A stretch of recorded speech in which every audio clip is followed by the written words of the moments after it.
Welcome everybody to the sixth Global Youth Challenge, Senior Division. Today we're going to be discussing the topic of artificial intelligence and sustainability. My name is Philip Desjardins. I was the MC last year, and it's a pleasure to be here this year. AI is already playing a significant role optimizing processes. It's improving resource management. It enables innovative solutions.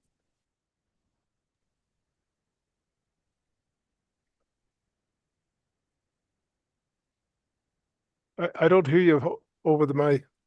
Yeah, we're not hearing much at all. I beg your pardon. Can you hear me now? Way better.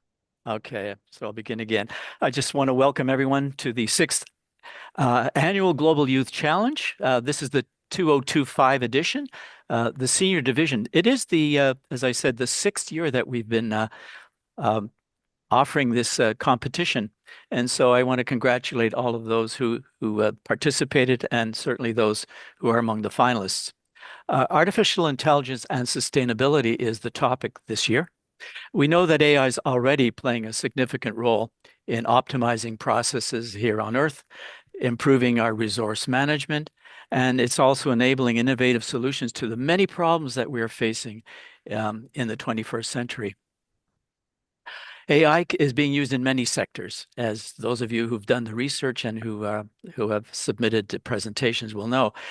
Some of you maybe have touched upon the environmental issues that are being helped solved by AI with AI assistance, maybe social issues, certainly economic issues. So it already is offering practical solutions in manufacturing, construction, energy, transportation, and agriculture. And we'll be hearing from in our presentations today, topics that touch on some of those issues.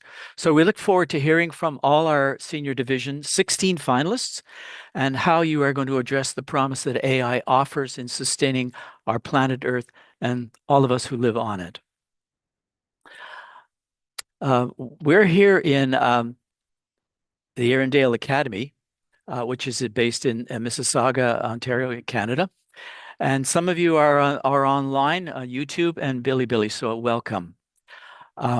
Congratulations, as I said, to all our top finalists. And I want to acknowledge the supporting institutions, University of Waterloo, Brock University, Beijing Normal University, McMaster University, Toronto Metropolitan University, the University of Toronto, and York University. And we've also been receiving letters of support from the UNESCO chair at York University and Birmingham University's State University of New York. So to begin, I'm going to invite one of our judges, George Vandekeur, but George is also the coordinating principal of the Erindale Academy and Toronto Central Academy. And we'll ask him to provide us with an opening address. George? Okay. Thank you, Phil. And good morning, everyone. This is an exciting day. You know, today is our fifth goal, as Phil has mentioned. Today is our fifth Global Youth Challenge. Beginning in 2020, young people have used this platform to express their views, opinions, and ideas on important issues that are affecting their lives now and will affect their lives in the future. In this context, we've covered COVID. That seems like it was a long time ago. World peace, climate change, and artificial intelligence. Today, the topic is once again artificial intelligence, but specifically as it applies to a sustainable world. I've had a chance to look at all of the videos, and they are incredible. I think you will enjoy them. I know each finalist will surprise you with both the excellence of their communication skills and the compelling arguments they make for AI's role in a sustainable world. I'm not looking forward to separating out the different marks, because will all be so close. Contestants, you've done a fabulous job. So everybody, let's sit back and enjoy this session. Thank you. Thank you very much, George. And as I said, George will be one of the judges, but we have several other judges, and I want to introduce them. First of all, we have Professor Jim Slota of the University of Toronto. We have Miss Katrin Cole of York University. We have Professor Lian Xiao of Beijing Normal University in China. We have Professor Telex Natchez of McMaster University. Professor Preeti Raman of Toronto Metropolitan University. And as I said, George Van de Keur. So let me just explain the format and the process that we'll follow today. So we have 16 finalists. Each of you will have 3 to 4 minutes to make a presentation based on the research that you've done and the project that you've submitted. It could be an essay that you've written. It could be also an piece of artwork. After you've made your presentation, 2 of the judges will be selected to ask a question. You'll have a maximum of about 2 minutes to respond to each judge's question. Please try and keep to the time frame that we've asked you. 3 to 4 minutes for your presentation, and 2 minutes to answer the questions. That way, we'll be able to get through the 16 finalists in a timely fashion. So the judges have been working very hard. And have used a number of criteria to score your presentation. Of course, originality, the effectiveness of the way you've communicated, both in your speech but also in the writing, if you've written an essay. The accuracy of the information that you've used. Have you done some timely research? Is it up to date? Is it the most current available knowledge? Your presentation, of course. And the way you've articulated your speech, and have you spoken clearly? Have you presented your ideas logically and effectively? So that's the criteria: originality, communication, accuracy, presentation, and the quality of the speaking.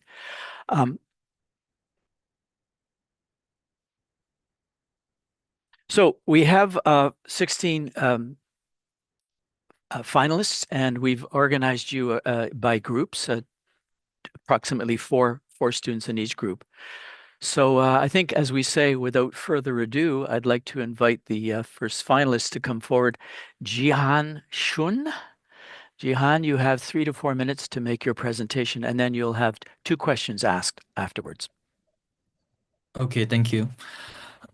So good morning. Can I start? I'll just want to check if you can hear me clearly. I hear you very well. Thank you, Jihan. Okay. So good morning, good evening, judges, professors, and fellow participants. Today, I would like to present my presentation and share my idea on my idea about AI and sustainability. Now I'll start my presentation. Turning trash into treasure. This phrase may sound like illusion, but it's something that's already happening thanks to AI. A few months ago, I had participated in the Asia Business Competition, where my team had to tackle about sustainability challenges. Our team's goal was to make our company more sustainable and still making profits, and that was the biggest challenge we faced during this competition. And during this competition, that was the chance that I started diving into a concept of circular economy. There are over 2 billion tons of waste generated every single year. And by 2050, the experts have predicted that this number will increase by 73%. Where does this waste go? Landfills, where even materials that can be recycled end up polluting the environment. We're currently destroying the forest, filling the ocean with plastic, and using the resources faster than we can replace them. But what if we can prevent the waste before it becomes waste? Since the take, make, and dispose economy is failing. AI is currently repurposing, reusing, and recycling the materials and turning the waste into a more valuable resources. Then how can AI make the difference? Let's take examples from other companies such as AMP Robotics. AMP Robotics has already developed an AI-driven robot that can sort the waste 300% faster than human does with 80% greater accuracy. Let's talk about Tesla. Tesla has also used AI to recover over 92% of valuable materials from the old EV batteries, which has led to less mining and more sustainability. L'Oreal also has integrated AI to develop a plastic-free packaging, which has already led to reducing 70% of waste. These these companies are not just reducing the waste, but it's proving that sustainability and profitability can coexist. AI is not no longer just about technology, but it's now reshaping how our industries work. Is refining how we can use the resources. AI is no longer just a tool, but it's the key to solving the global waste crisis. The real question isn't if we will adopt with AI for sustainability, but how fast we can scale this to make a waste-free, sustainable world. So next time when you're throwing something away, think about where it's going. Maybe it's not just trash. With AI, it could be start of something new. Thank you.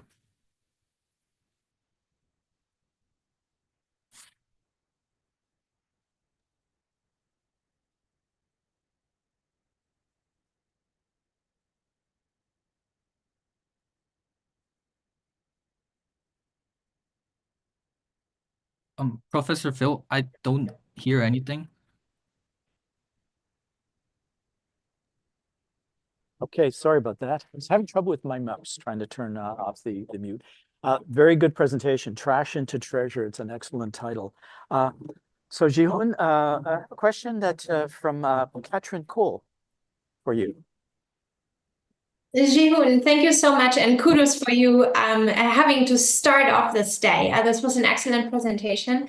I'm also very happy to see that you're participating in several competitions. So really appreciated your professional appearance here today and in your video.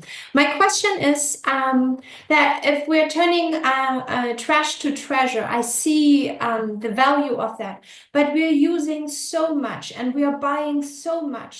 Do you see how your perspectives could also contribute to changing people overusing, over purchasing? Where would you go with that dimension? And maybe more considering what all the things that we're purchasing, buying, and using. Okay, so that's a really interesting question. So what you mean is how we can change people's perspective from just waste, just throwing out the trash, right? Okay. So yeah, that's a really awesome question. So I think the key of this is the education, because education is the key of is a really, really important thing that shapes someone's perspective and like minds. And then so I think the main thing that we can do to solve this problem is to educate the people before they're like more like teenagers. So we can tell them, we can educate them. That's what's happening right now. And then lots of people, lots of teenagers over the world are thinking that thinking that global issue and climate change is a very significant issue. So by educating them, so telling them the wasting is really bad, and then global warming is a very significant issue, this can solve the problem, and then prevent people from wasting trash, which can lead to declining waste problem. Thank you very much. It's certainly at the heart of my work. So you did your research on your judges. Thank you. Thank you very much, Katrin. Thank you very much, Jihoon. You have another question coming, and this time it's from Professor Lian Zhao. Lian Xiao.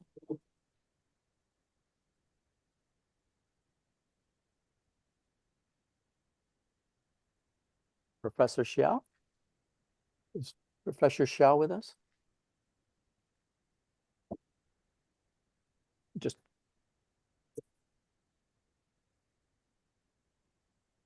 see, he perhaps is not online. Just a second. Hello. Can Can you hear me?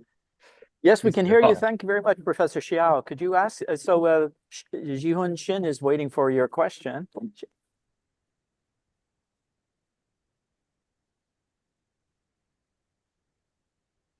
presume Professor Xiao is in China, so maybe having some technical problems here. You have to unmute, unmute. This one, can you hear? Okay. Yes. Okay. Thank you. Yeah, it's some technical difficulties. Oh, okay. Yes, yes. It's a very good presentation, and so what actually can you use AI, and what is the practice to achieve your goal to the environmental protections? So that's my question. Sorry, can you repeat your question, please? Because there was, I think, a technical issue. Oh, okay. Can you hear me now? Yes. Okay. So what is the practical ways you can use to achieve your goal? The AI technically. Okay. So I think there are lots of, so what you mean by your question is how we can achieve our goal, and then think of a Yeah. solution how we can think of solve this problem. So Yeah. I think we can solve this problem, like I said, is education. But like there's already lots and lots of startups that are already in taking the industries of waste management, such as Tomma is a company that's using sensors to do the waste management, and then it can also scan the trashes that are already tarnished or anything else. But like the initial waste management cameras, they are not able to scan the things. But Tomma is using a X-ray sensors to sensor it, and then do it, and then like manage the trashes. And additionally, there's also a company called Grey Parrot, where they're also using cameras and sensors to do the waste management. And then they're already making lots of leading to the sustainability and the efficiency and then profitability of the world. And I think the main initial thing that we can do to prevent this is to less making wastes. So I think we can start actually doing lots of works, like governments are already doing like Paris Agreement, things like that can prevent the waste that's happening. And then companies can be together, such as AMP Robotics, L'Oreal, Tesla, Perma, and Recycle. Yeah, there are also companies there that are like using the sensors and camera to manage the waste management. And I think these kinds of companies and the government and the people, if they work together, I think we will be able to reach our goal and then manage and then overcome this global waste crisis. Okay. So that's also connect to your education. Yeah. Okay. Okay. Yes, because I believe education is like a key of it, and then it's something that shapes everyone's perspective before they become an adult. All right. Thank you Okay. thank you very much for your questions, both, and thank you very much, Yuhan, for your answer. That was full of some very practical applications there. I just want to remind all our finalists to keep your answers as within about 2 minutes, if you will. Thank you so much. So now we'll move on to our next finalist, who is Xian Shihan. Xian Shihan, hello, welcome. Hello. Hello. Are you ready to make your presentation? Sure. Okay, here we go. Can I start now? Yes, please, go ahead. Good morning, everyone. I'd like to start by expressing my gratitude to the GYC organization for giving me this chance to speak about an important issue that affects many countries, including mine. Last year, my country, Taiwan, was hit by 3 massive typhoons. Hundreds were injured, thousands evacuated, and the economic toll reached millions. To reduce the impact of such disasters, accurate forecasting is essential. Thanks to AI, weather prediction has become more precise, allowing for better evacuation plans and infrastructure protections, ultimately saving lives and reducing economic loss. When Taiwan was struck by Super Typhoon Gamay last year, AI was used to predict the typhoon's path and impact. For the first time in Taiwan, AI was used to predict the typhoon's path and impact. Forecasters use different AI systems, like NVIDIA's ForecastNet, Google GraphCast, and Huawei's Pengu Weather. NVIDIA's system, in particular, was able to predict Typhoon Gamay's landfall 8 days in advance. It also identified an unusual loop in the storm's path, allowing administrators to promptly issue a rare warning of a 1.8 meters of rainfall. The use of AI in climate prediction has proven to be a game changer, especially for disaster-prone regions like Taiwan.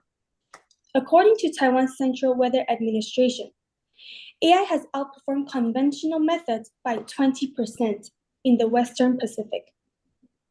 This increased precision has bolstered forecasters' confidence, enabling authorities to implement effective preparations and response measures. As climate change intensifies, natural disasters are expected to become more frequent and severe.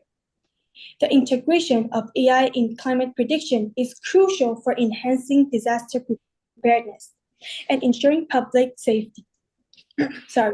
While AI technology has its limitations, it holds great potential for disaster response capabilities. By leveraging these innovations, we can work toward a more sustainable and safe future. Thank you. Thank you very much, Xixin. An excellent topic, AI and climate prediction.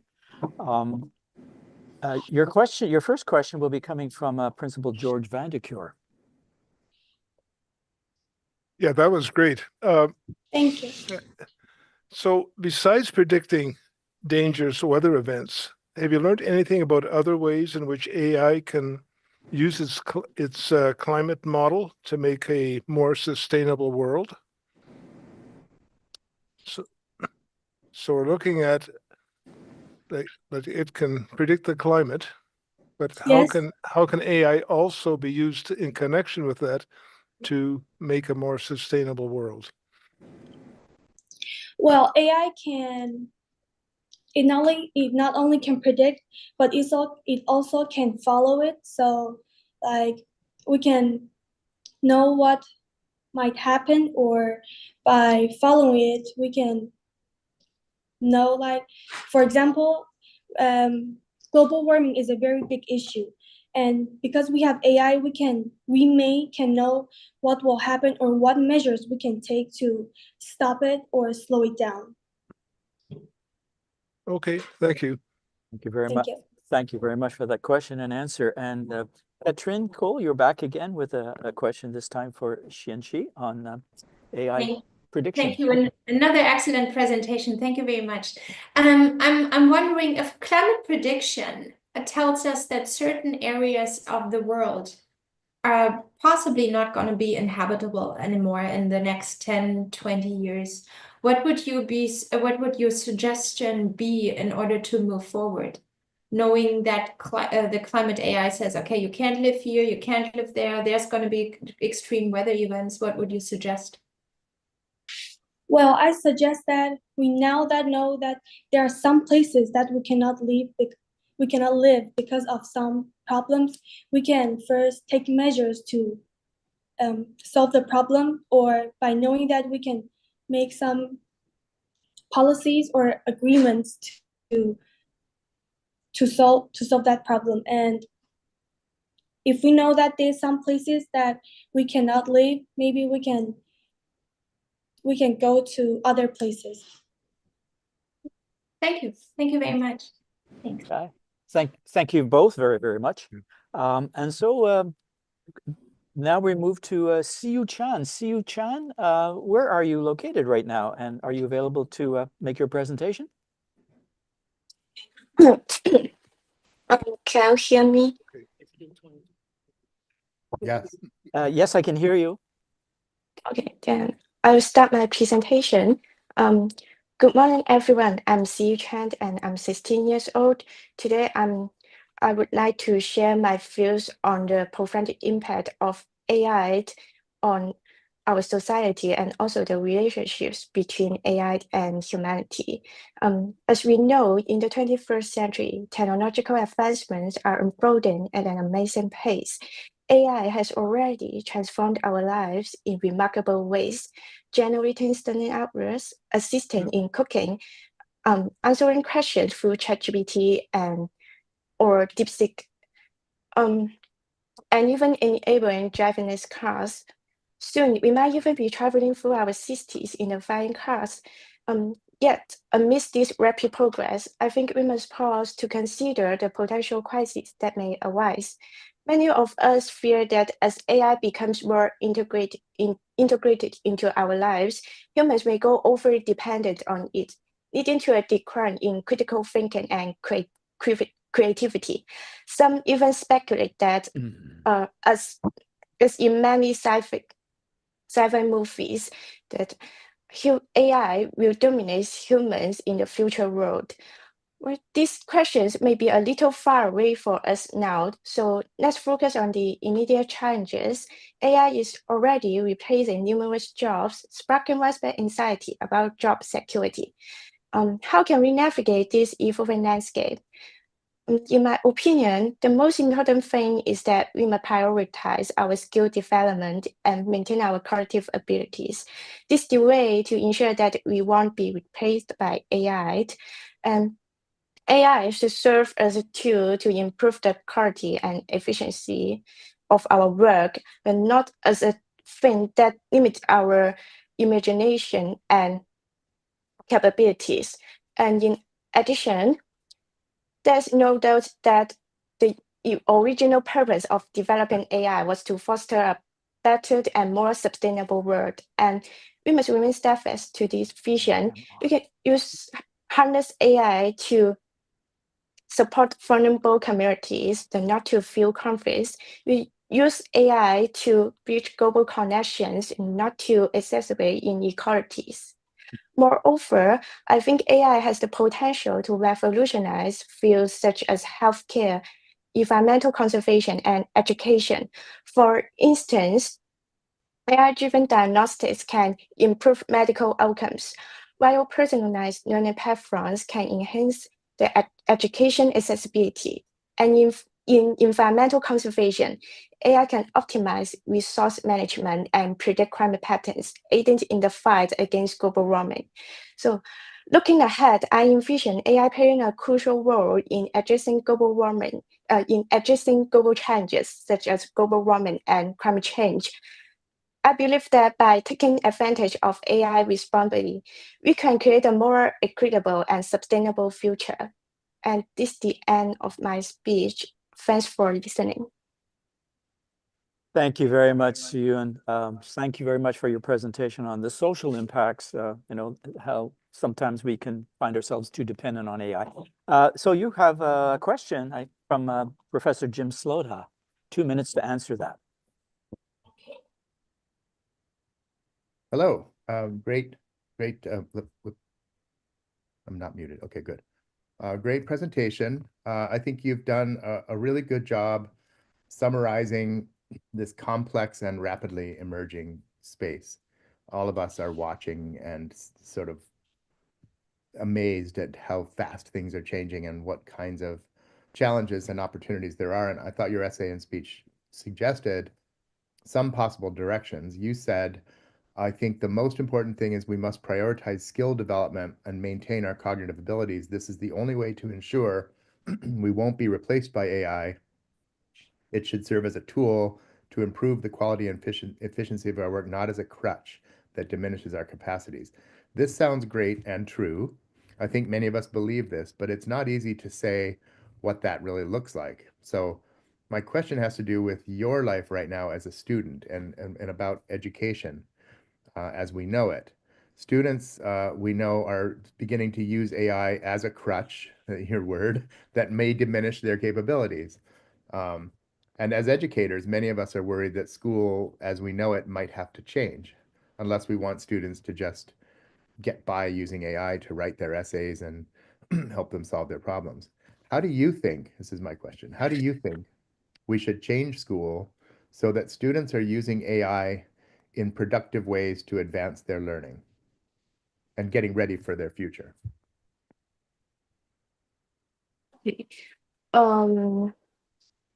I think that AI has significantly changed the fields, including education in education.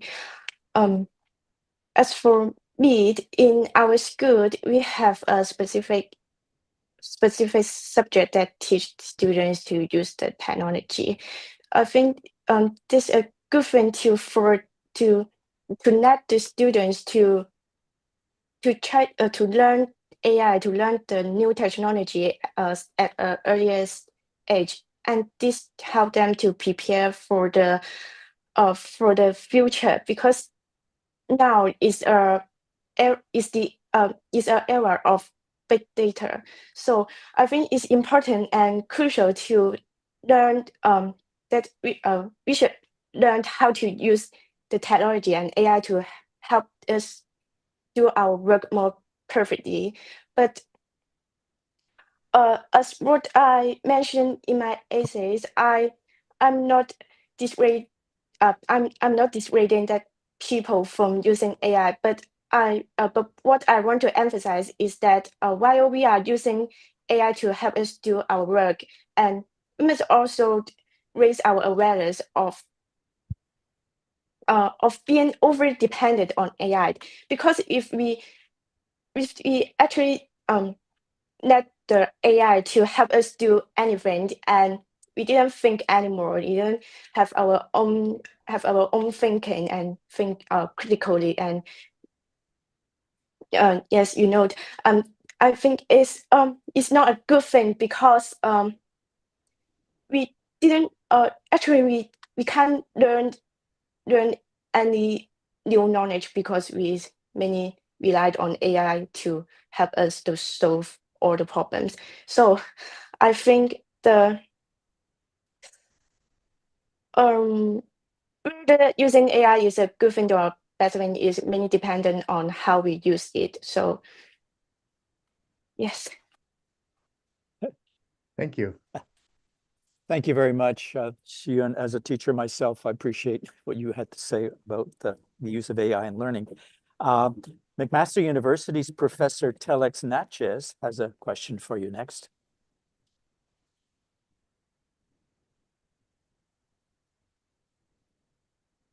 Thank you very Professor much. Natchez? Yes. Thank you very much, Xian, for this excellent presentation on the multiple ways in which AI will be harnessed to mitigate and adapt to climate change and tackle the issues of resource scarcity.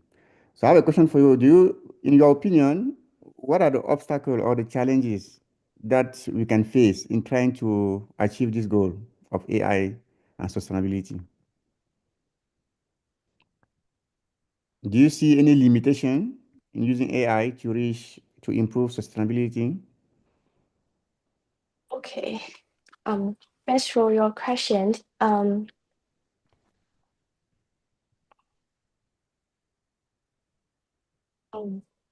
I think the biggest limitation for using AI to achieving the goal of sustainability, it is that I think we should make AI to be available to everyone, to make sure that it can benefit all of us. Because if only few people in the society can use the new technology or the AI, and in fact, it can't help to achieve the goal of sustainability, because the other people can use the technology in their lives. So I think the most obstacle that we need to overcome is that we should make AIs be more available to everyone, that no matter is the student or the people in the remote areas can also use can both of them can take advantage of using AI. Thank you very much. Yes, thank you very much. So yes, making AI universal is a challenge, but it's certainly is a goal we have to strive for. Thank you so much. So our last finalist in this group is Bunyamin, going by the name of Barry Lyndon. Barry Lyndon Bunyamin. Hello, where are you based, Barry? And would you turn on your... I am based in Macau, Okay, turn on your camera. There you go. in a very small city in China. Well, welcome. So are you ready to make your presentation? Thank you very much. Absolutely. May I start now? Please do. Okay. Good morning for people in Canada and good evening for the people over here. My name is Barry, and I will bring forth a speech regarding artificial intelligence. Artificial intelligence, or AI for short, is all about machines mimicking human intelligence. Basically, teaching machines to learn and think like we do. Over the past few years, AI has truly taken off, becoming a hot topic in our society and many areas of our life. In this talk, I want to share how AI is reshaping our society through my own experiences and the commercial value it brings, along with some impacts it has on us. First off, AI has found its way into many parts of my life, whether it's with helping me with homework or by giving me advice on how to tackle certain problems. It has been super handy for me. But I think the biggest thing about AI is just how accessible it is. Almost anyone can get their hands on a ton of AI tools, some being free, while others might require a monthly subscription. This easy access means that pretty much everyone can benefit from what AI has to offer. As a student, the learning opportunities that AI provides are nearly endless. One of the coolest advantages I've found with AI for me is being able to use these tools anytime, anywhere. With AI-driven tutoring systems available 24/7, I can get help outside of regular classroom hours. They offer explanations and practice problems tailored to my current understanding, and I can get instant feedback. This really helps me understand things better and makes the learning efficient a whole lot more efficient. Looking back, one of the first uses of AI dates back to the 1960s and 70s. Back then, they created systems to mimic human decision-making, such as the ELIZA chatbot from 1966, which was a big deal for language processing. It allowed machines to have conversations with its users. This was just the beginning. Fast forward to today, and AI is everywhere, from virtual assistants like Siri or Alexa to smart home devices like our smart TVs, smart refrigerators, or even a smart microwave. An article by Tim Mucci from IBM notes that AI has really sped up its presence in our daily lives, creating a bustling commercial landscape. In summary, AI's growing role in education and everyday life marks a huge shift in the way we learn, the way we interact, and the way we conduct business. From those early days of simple communication to the sophisticated systems we have today, it is clear that AI brings a ton of value to commerce and beyond. As AI keeps evolving, it is likely that we'll see even more applications that offer flexibility and accessibility for everyone. By taking a thoughtful approach to AI development, we can create a more inclusive and efficient future for our next generation. Thank you. Thank you very much, Barry, for sharing your insights into AI as your personal assistant. Very, very well done. So George is back. George Vandekeur has a question for you. Oh, that was great, Barry. Excuse me. Barry, when I was very young, grade 1 or 2, we had a book. It was called Think and Do. And so my question for you is, like you said, AI can help us to do a lot of things. Do you feel this may result in us becoming less able to think and do for ourselves? Or maybe there's a way for it can help us to grow our skills. What's your opinion on that? That is a great question. Now, my opinion is that AI, if used correctly, can definitely help us grow better than, I would say, traditional classroom settings. It's because that AI is very adaptable and it's very standardized and ubiquitous now, meaning that it can fit into like smaller devices, like about this big, our smartphones. There's this thing I really want to mention is that in the days of Confucius, the evolution, like more specifically, the evolution of learning, Confucius was like a mobile classroom. Wherever he went, his disciples went as well. This is the same case as our smartphones, something that can fit into our pockets, that can act as our own mentor and educator. So really, if AI is used correctly, everyone can reap the benefits of it without a doubt. Thank you. That's my answer. Thank you, Barry. And I think we need to go back to a culture of think and do. Absolutely. Yeah. Thank you, George. Thank you very much, Barry. George, I'm sorry, Barry, your next question comes again from York University's Catherine Cole. Hi, Barry. A very nice presentation. I find this topic extremely interesting, and but we're seeing in young toddlers, like ages 2 and 3.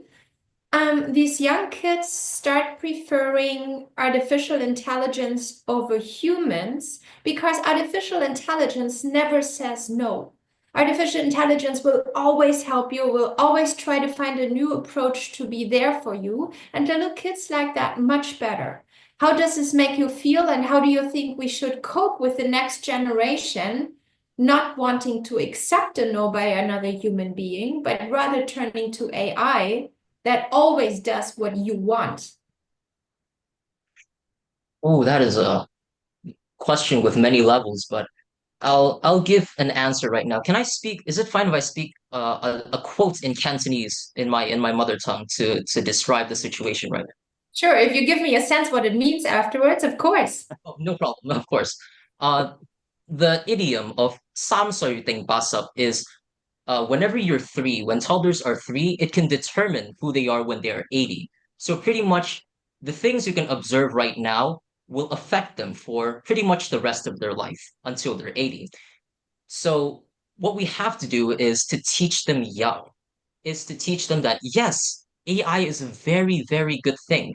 It can help me do a lot of homework without me even thinking, but the thing is that we need to learn how to utilize AI in the correct way, and not by a way which means replacement over enhancement. We must instill the mindset of enhancement in not just education, but in daily life to prevent the situation you said from happening. That's my answer. Thank you very much. That was very thoughtful. Thanks. Thank you. Thank you. Yeah, precise and to the point. Thank you so much. So Catherine, so we've completed the presentations from the first group of finalists. Catherine, have you got some general thoughts so far with what you've been hearing?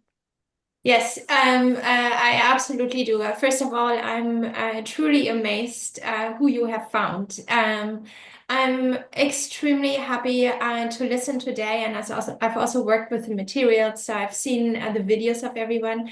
And I'm truly impressed by the courage, the enthusiasm, and the motivation of all of the finalists that we're seeing here today.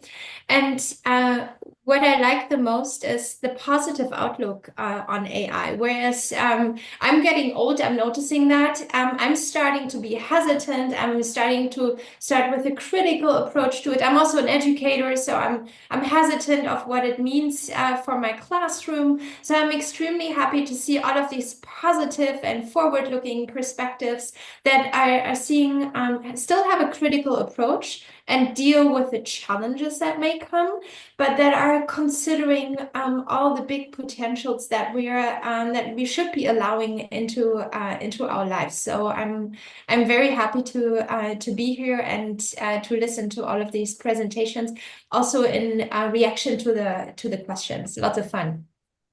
Thank you. Thank you very much. I just want to add one thought of my own, and that is I'm glad that the students are focusing on the promise, but also what we call the peril, the promise and the peril of AI.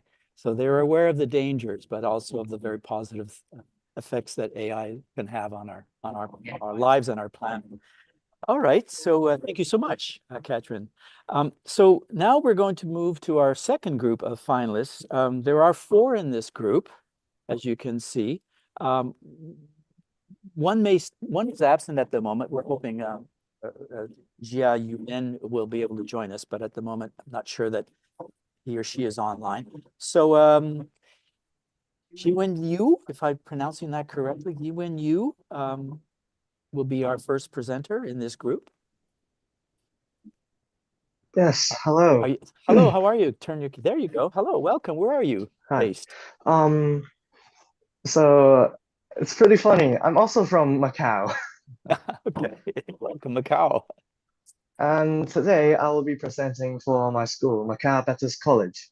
So let's get right into it. AI can really help the environment in many ways. In our home and buildings, it can really save energy. Through smart thermostats, AI can learn our habits and it can turn down the temperature, for example. And sensors get to turn off the lights when there's no one in the room. In renewable energy, AI can predict weather, just as Han Qin-Chi just said in her speech. And I think we can use it better. That's for solar and wind power into the grid. It's also great for environmental monitoring, using sensors, drones, and satellites to gather data on the air, water, or even wildlife. AI can make waste management also a lot better, just as Xin Jihan just said in his speech. And well, for me, colors have meanings for both AI and nature. For AI, blue means trust and intelligence. Gray means the future, and it doesn't mean that the future is gray. It means that it can go gray if we doesn't use it good. And for green, it means, well, a better future. And on the nature side, green is life, and blue is, of course, water, and brown is the earth. And so, let me introduce to you my painting. Due to my green screen, the hasn't showing. So on the right side, we got a AI animated girl. And on the left side, we got our lovely Mother Nature, also anime themed. So why I created this is because I'm thinking of why AI and nature can go hand in hand. And AI can make our home, our planet, Earth, better. Thank you. Thank you very much. It was nice to see some art appear. Excellent presentation. Beijing Normal University's Professor Leon Xiao is ready to ask you another question. Okay, yeah, that's a nice presentation. Can you hear me? Yes, loud and clear. Okay. So yeah, so if you have all this AI tools to do the artwork, animations, and filmmaking, right? So, what is your role in the future? What do you do for a living if you are in this kind of a business? Oh, yes. Thank you for the question. So in the future, artists or animators, actually, I am a part-time animator and an artist. So for the future, we artists, we can actually use the AI to help us paint and to animate as well. So for example, this painting, I typed in a few words for AI to give me the picture, and I was going to use water paint for this, but I didn't have enough time to change it into markers. Well, we can we need first we need to have the idea, then we need to actually paint it out in real life. It's not just about the picture in the tablet or in the computer. So that is our role. We need to have the idea for the painting. Okay. Yeah. Okay. Thank you. Okay, thank you for the question and the answer. Katrin Cole, you're back with a question for I'm Q&A. sorry, I keep bouncing back, but Yeah. I'm so interested here. Just one question, Gwen. Sustainability often comes in 3 dimensions: economy, environmental, and I'm seeing like the gray, the data-driven side of your painting. I'm seeing the environment, but there's this 3rd dimension, the social dimension, or also sometimes the societal and cultural dimension. Where would you see this one represented in your painting? Yes. The culture parts. Nature is a part of every culture, and well, AI is coming near that. And for me, painting, it can combine people. It can connect people hearts to hearts to see something beautiful, and that's what I like to do to present my culture and to connect to other people. Yeah, thank you. Nicely done. Yeah, the connection part is really well. Thank you. Thanks. Yeah. Thank you for your presentation. Okay, our next finalist is Ivan Boyuyu. Hello, Ivan. Hello, can you hear me okay? We can hear you. Yeah, just put yourself on camera. There you go. You're standing up. Okay. Yeah. Go ahead. Good morning, good evening, and good night, judges, MC, and participants. So today I wanted to focus on the sustainability of our society instead of the environment. And sadly, I will be touching on the negatives a little bit, but I'll elaborate more on that in my speech. So my speech will start in 3, 2, 1. You're home alone, eyes glued to your computer screen. Your elderly mother calls you. Unusually, she's smiling widely, which is not her usual expression, but it is her. She's asking for $3,500 for her medical insurance, and with no hesitation, you immediately e-transfer her the amount. You'll always be there for her. But afterwards, you think back to those glossy eyes, those pearly white teeth, and that smile that she had. And it begins to dawn on you that that was never her. How? Well, the answer are deepfakes. Deepfakes are images, videos, or audios created by AI to imitate anything. And they are a threat to truth. They're a threat to truth, trust, and bring an era of digital terror. They are the greatest threat posed by AI. A prime example of this is in November of 2024, when deepfakes of Elon Musk providing an investment opportunity in America contributed to billions of dollars in fraud in the US. And scams like this have happened numerous times again and again, because the issue with deepfakes is that they can go as far as you would like them to. They're not just some party trick, they completely blur the line between truth and lie. And when anything can be faked, Trust doesn't exist. Just imagine what could happen if the government got their hands on AI. Mass manipulation, changing the narrative, making other countries take the blame.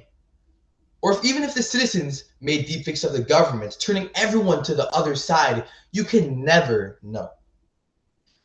Deepfakes don't only threaten our wallets or our reputations, but they threaten the very things that make us, you and me, human. Because think about it like this. If an artificial intelligence tool can imitate you perfectly down to the last detail, what makes you, you? How can people tell the difference between you and your AI? How are you the human? That is a very real issue, and an issue that we can only resolve through confronting deepfakes. So how can we stop the negative usage of deepfakes? Well, deepfakes are usually directed towards three target markets. There are businesses, social media, and to the public, and also residential residents. With deepfake technology improving, so are deepfake detection technologies such as deepware scanner, which scans if a video or a voice has been synthetically manipulated. And with this software implemented into every business's computer software, as well as social media platforms, the amount of deepfakes towards these audiences will plummet drastically. And as for residential residents, the solution is just the spread of information and knowledge.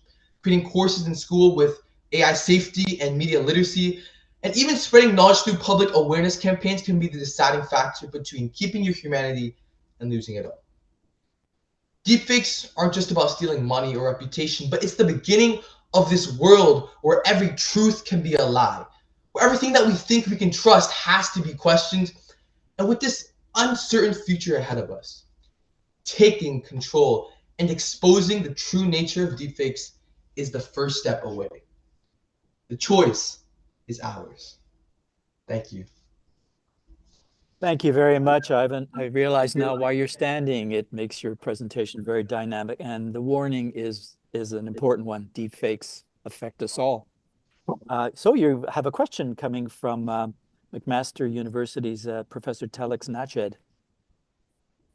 Alex? Thank you very much, Ivan, for this nice presentation, especially the originality of the topic about the danger of deepfakes and how it can actually affect our life. My question is regarding the accessibility of the tools, right, that we can actually design to combat the harmful use of AI, especially things like deepfakes.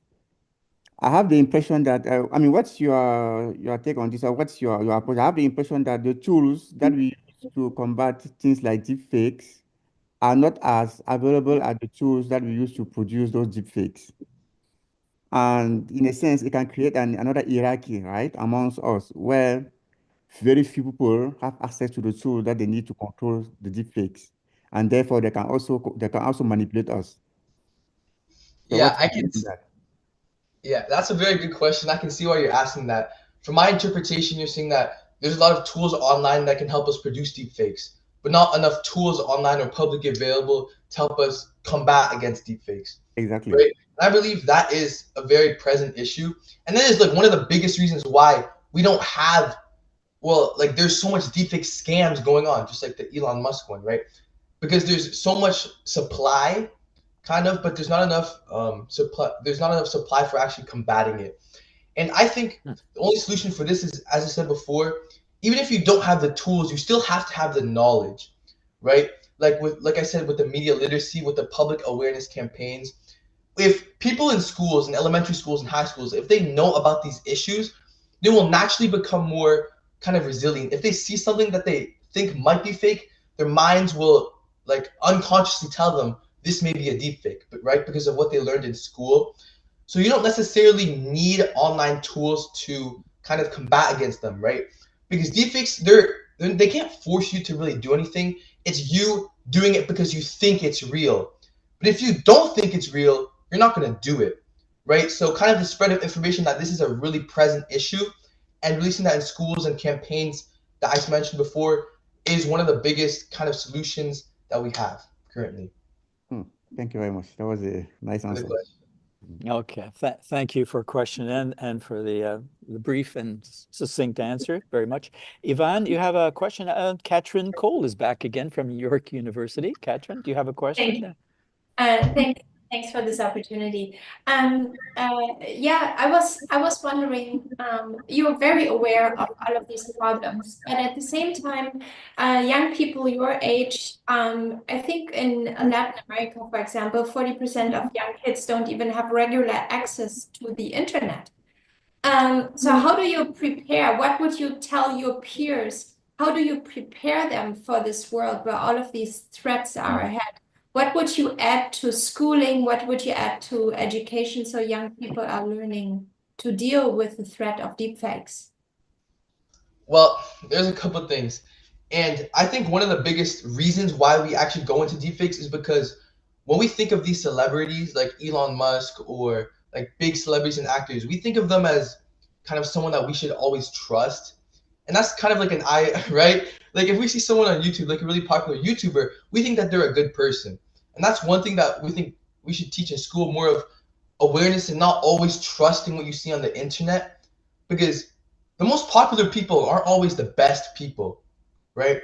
So if we like preach this in schools that you shouldn't always like trust everybody or everything you see online, and kind of and things like that, that can help kind of also with deepfakes, because like it's, if you think that, oh, Elon Musk is just a regular guy, you don't have as much incentive to really like give them money to go into this like stock opportunity or something like that. So teaching the ideology that not all famous people are good people, and just kind of being able to be independent and think by yourself, I think is one of the most important things that's wrong with today's society that we should change. Thank you. A very good answer. Thanks. Thank you so much. Thank you very much. And just to let everyone know that we're keeping to time. We have a running schedule here. We're right on time, so that's good. Keep your answers short, and we'll be able to complete the morning in a timely fashion. Thanks again, everyone.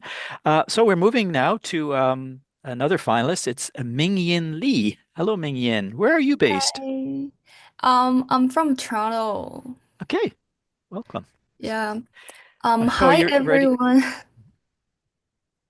Go ahead.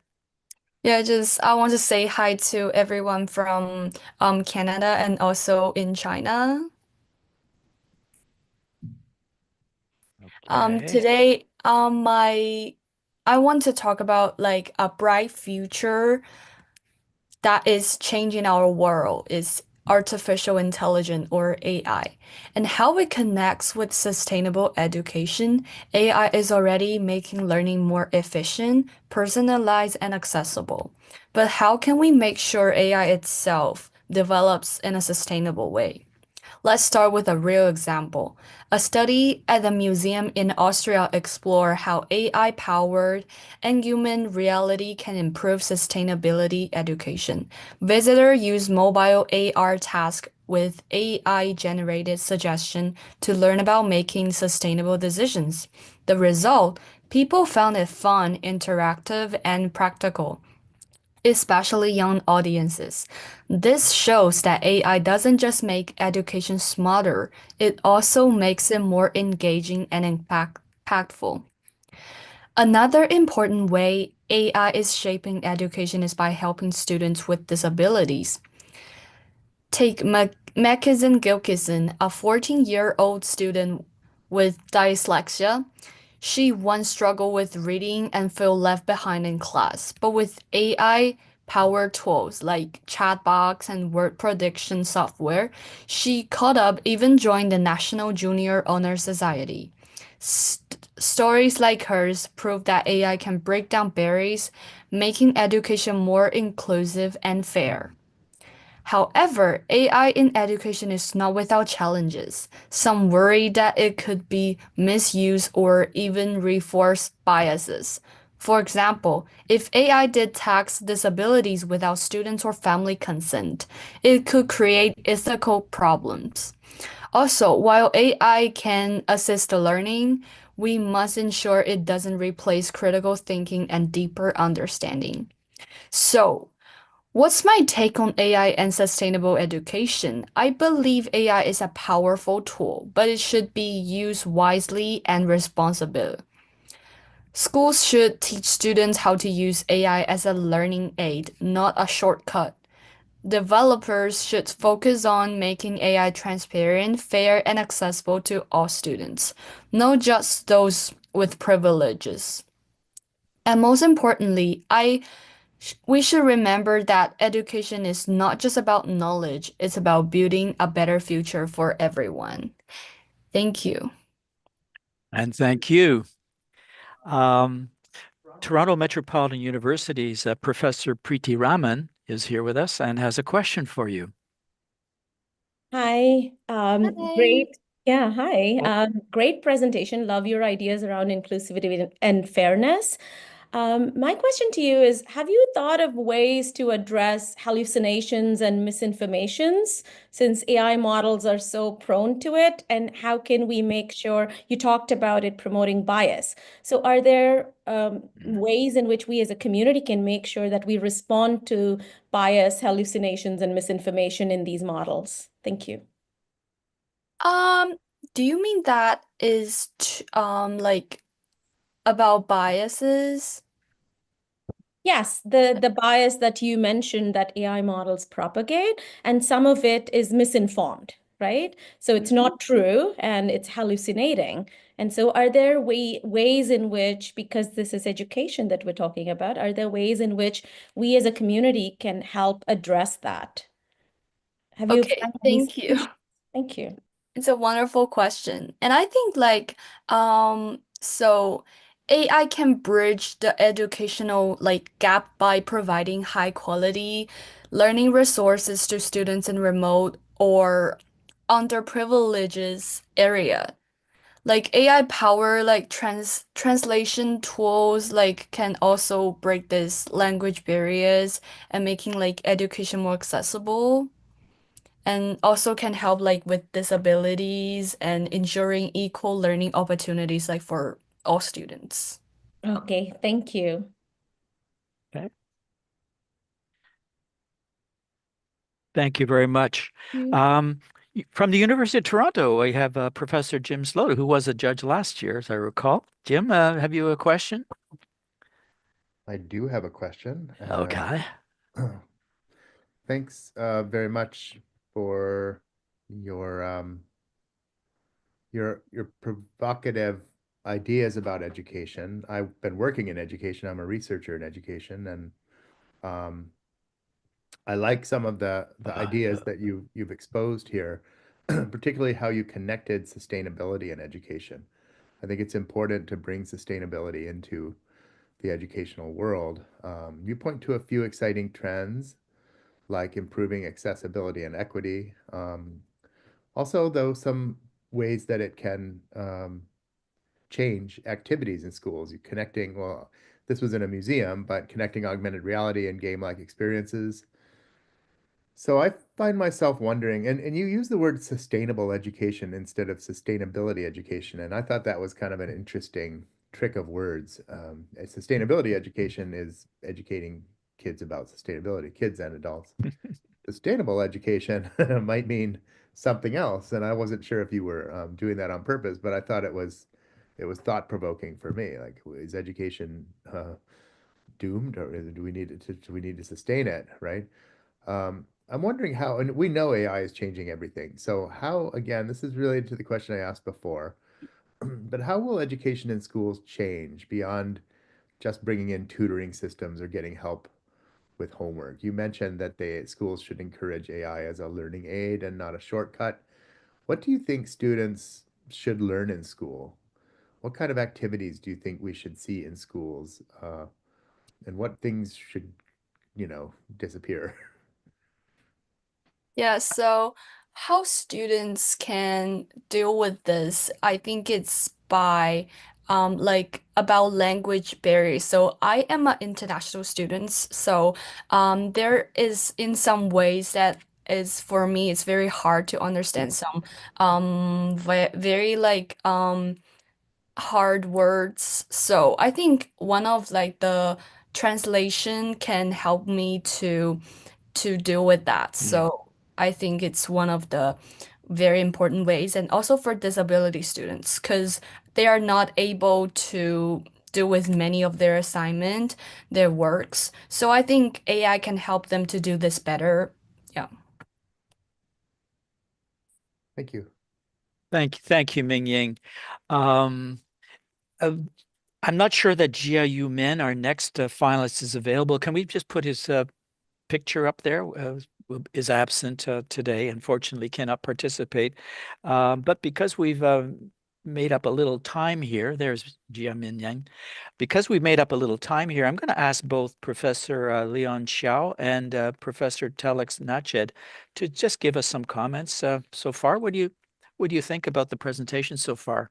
Let's begin with Professor Leon Xiao.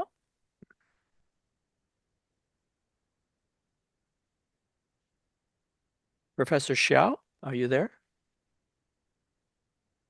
Oh, okay, Professor, maybe Professor. Could I ask, could we Oh, watch, okay. could we watch Yeah. the video presentation of Yeah, this yeah. person? Oh, that's Because I excellent. haven't seen it. I'm being asked to score him, and Excellent. at least we could Okay. represent him here on stage today. And I'd love to hear Okay. other comments from judges too, but I'd love to at Okay. least hear from, we could put Of screen course. sharing and just play the video. Sure, just give us a second here to Sorry, work I that up. didn't If it's possible to, can we line up Jiayu Men's video presentation I mean, I can do before it we? from here. Okay. All I'll right, just stand by, Professor Leon and Professor Okay. Telex. We'll see if we can run that video. Yeah, I mean, we have Okay. links to them, right? What number is he? Number 9? Number 9. Okay, so here's There we go. We got him? Yes, we do. Thanks, appreciate it. Oh, we have to share audio. Pause, stop sharing screen. When you go to share screen, you'll see a link that says share audio, and click that box and then do it again.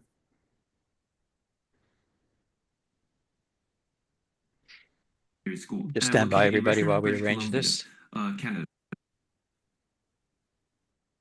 Hi, my name is Andrew Min, and I'm currently grade 12, attending Jane Burnett Secondary School, and I'm located in Richmond, British Columbia, Canada. Today, I'll be presenting my topic, the role of AI in predicting and managing natural disasters. Climate change has significantly increased the frequency and intensity of catastrophic disasters in recent years. Hurricanes, wildfires, floods, and other catastrophic occurrences have become more intense due to rising global temperatures, resulting in a substantial loss of life, financial loss, and environmental devastation.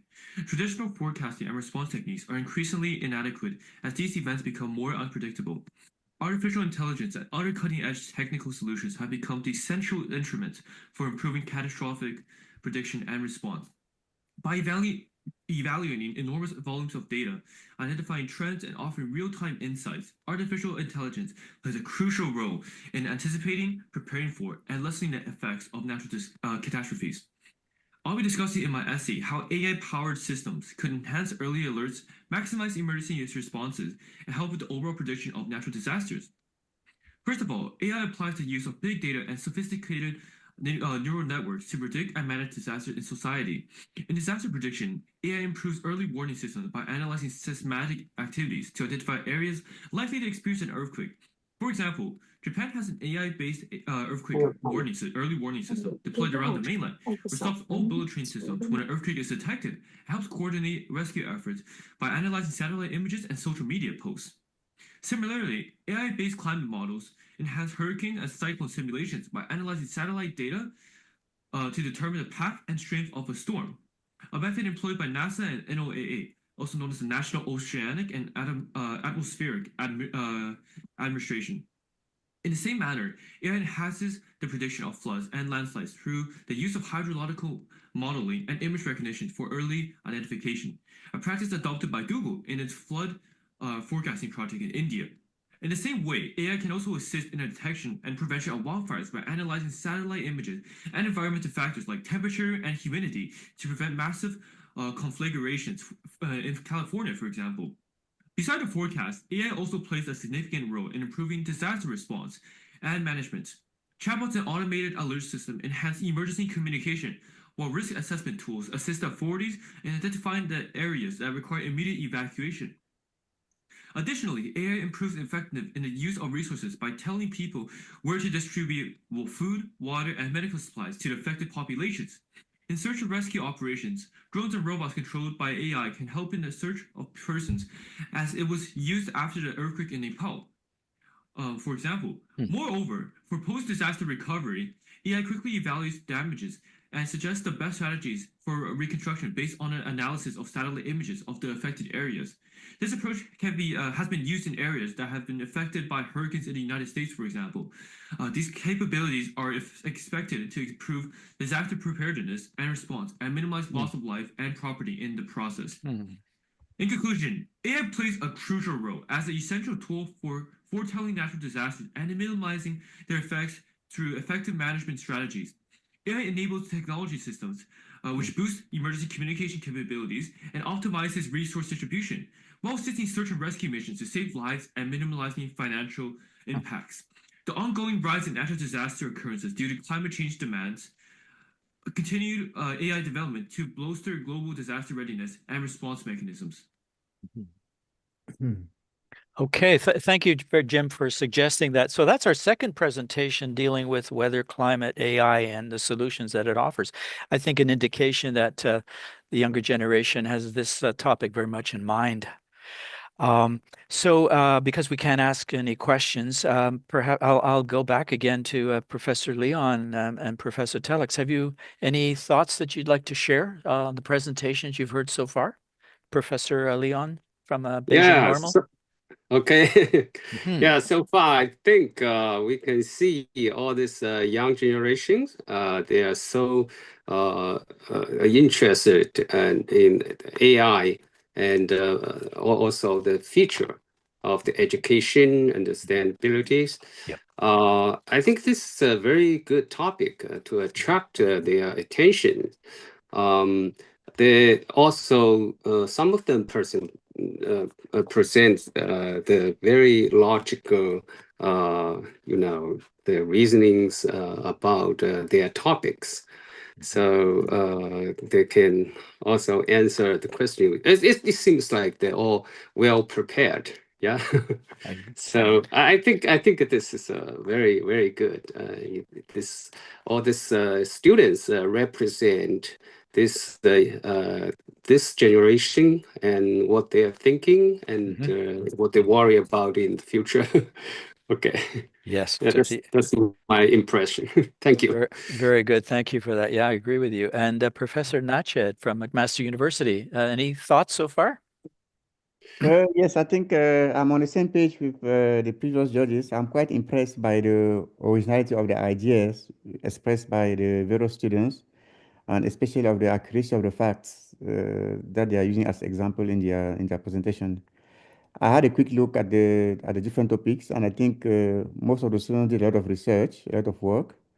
I'm also very happy to see the enthusiasm on the students, and I think if you really want AI to really help and foster humanity, we have to spread the knowledge through information and education. And I think the Global Youth Challenge is really a good initiative. I'm quite impressed, and hopefully, this will carry on and even be more bigger events.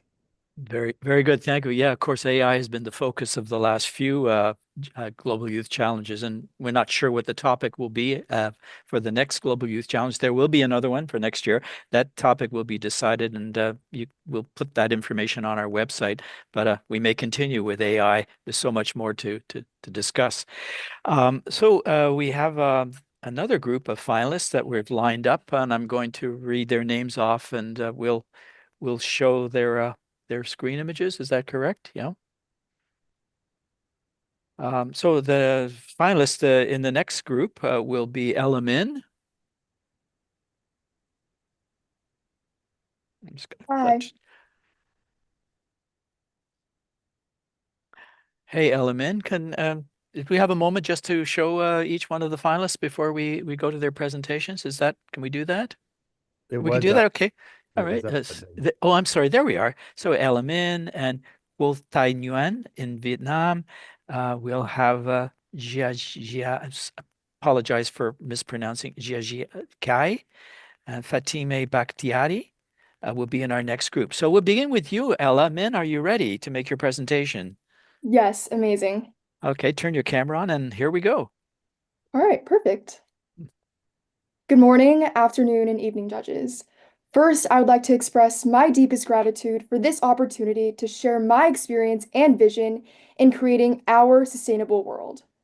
Artificial intelligence is transforming every aspect of our lives, whether it's through innovations like ChatGPT, robotics, genetic analysis, or climate change models. Increased AI usage is reshaping society.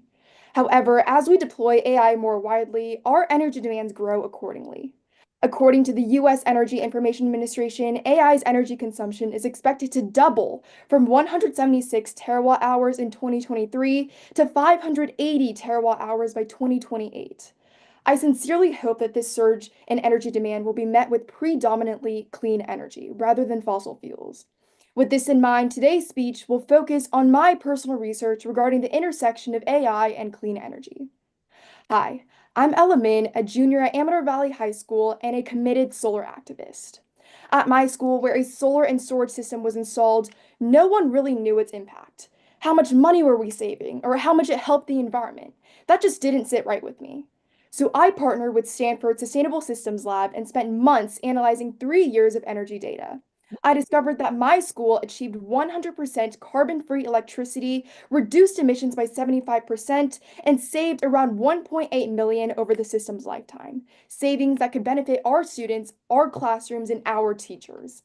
With this evidence, I was selected to speak in support of California Senator Josh Becker's Senate Bill 1374, which aimed to boost financial incentives for solar installation in schools.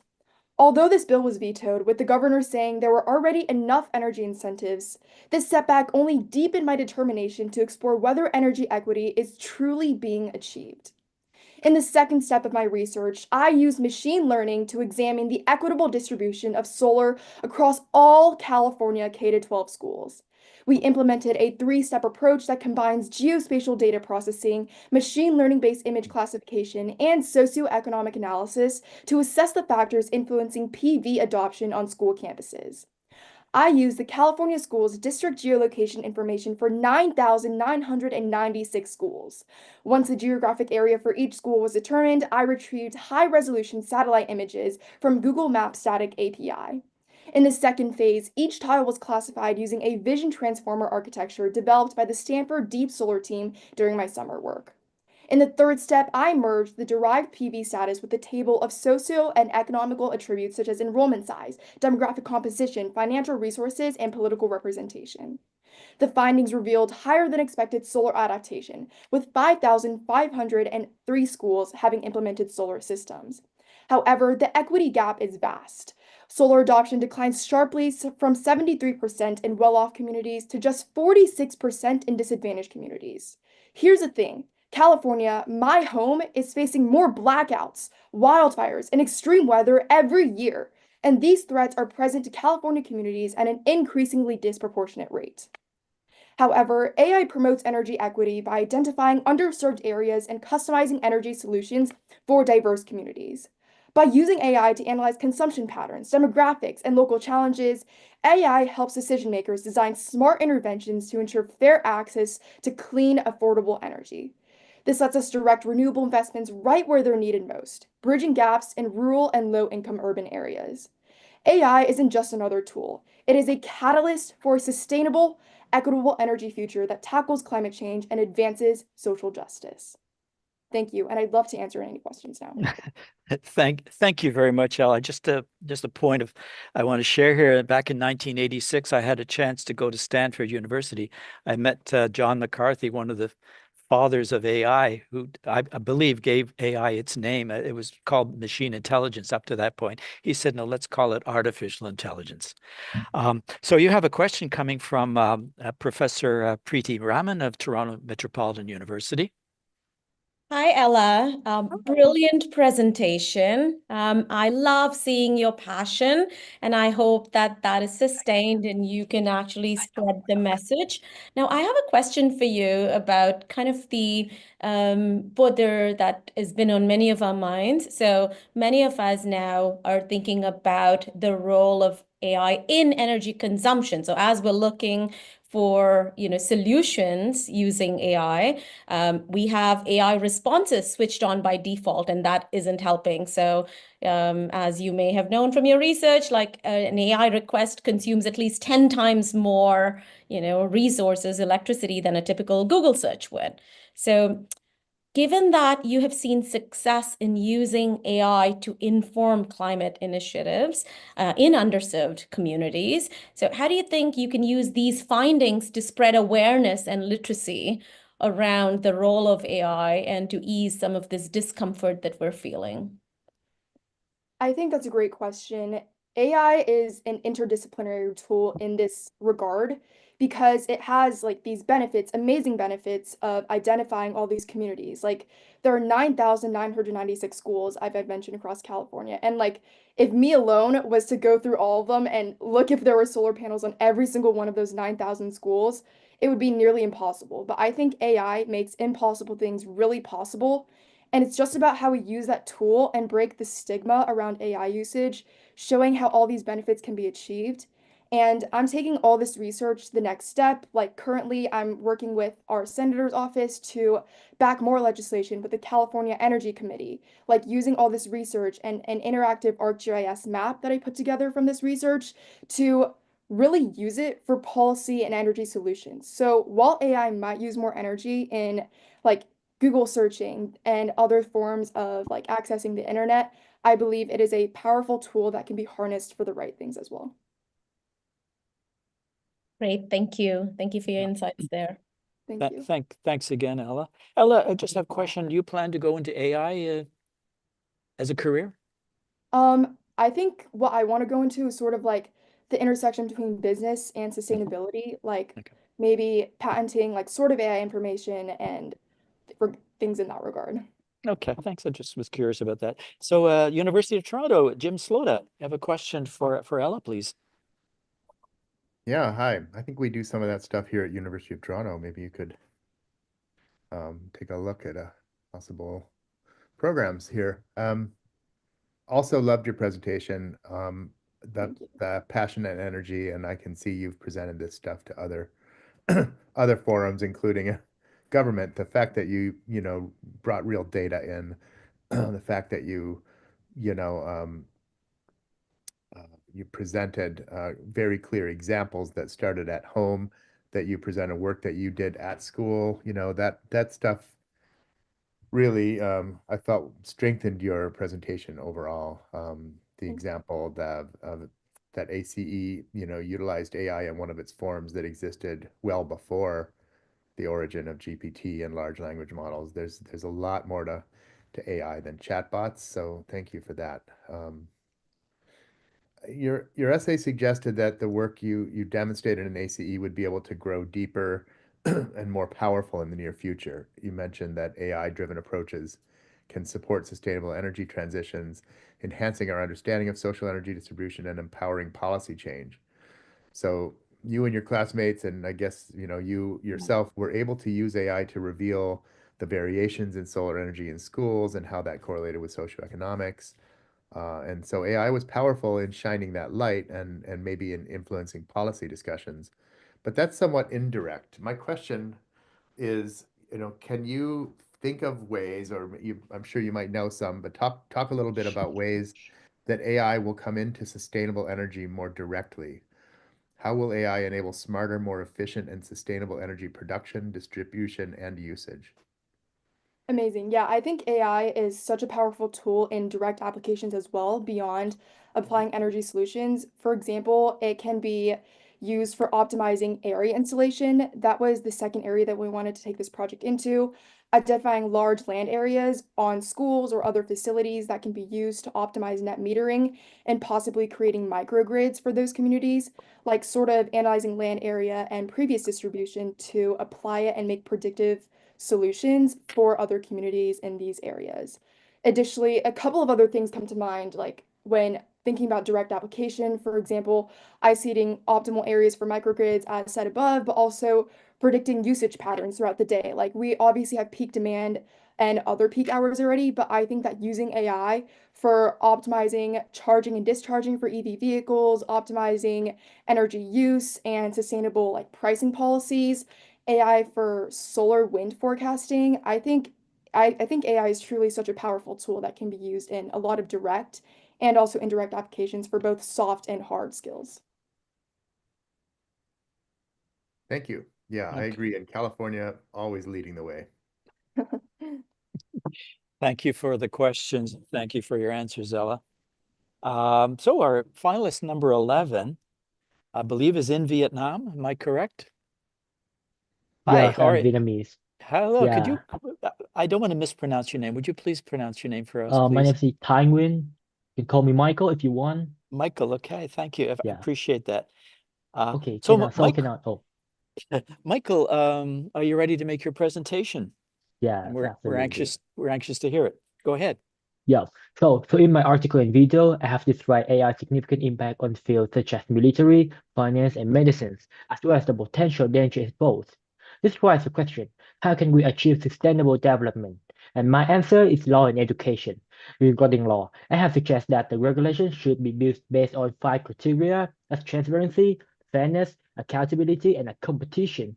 Transparency is a thing I have written in my essay, so today I want to start with fairness. First, law should ensure the fair punishment with consistent framework that match severity of AI incidents. One of the most effective laws is the EU AI Act, which categorizes AI risk into minimal risk, limited risk, high risk, and unacceptable risk level. It helps companies assess AI risk and create appropriate plans. However, it would be unfair to hold AI entirely accountable for human errors.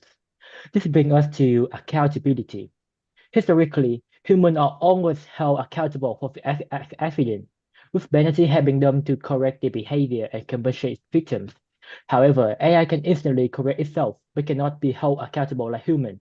This raises the question, who should be responsible? The company using AI, the company producing AI, or the company developing AI? This potentially leads to a blame shifting and dilute accountability. Therefore, I have 3 proposals to mitigate these issues. First one, strengthen AI supervision regulation and require cameras to record incidents, identify whether the cause is a human or machine. Second, the law should require companies to have the dedicated AI maintenance team who will be responsible for technical issues.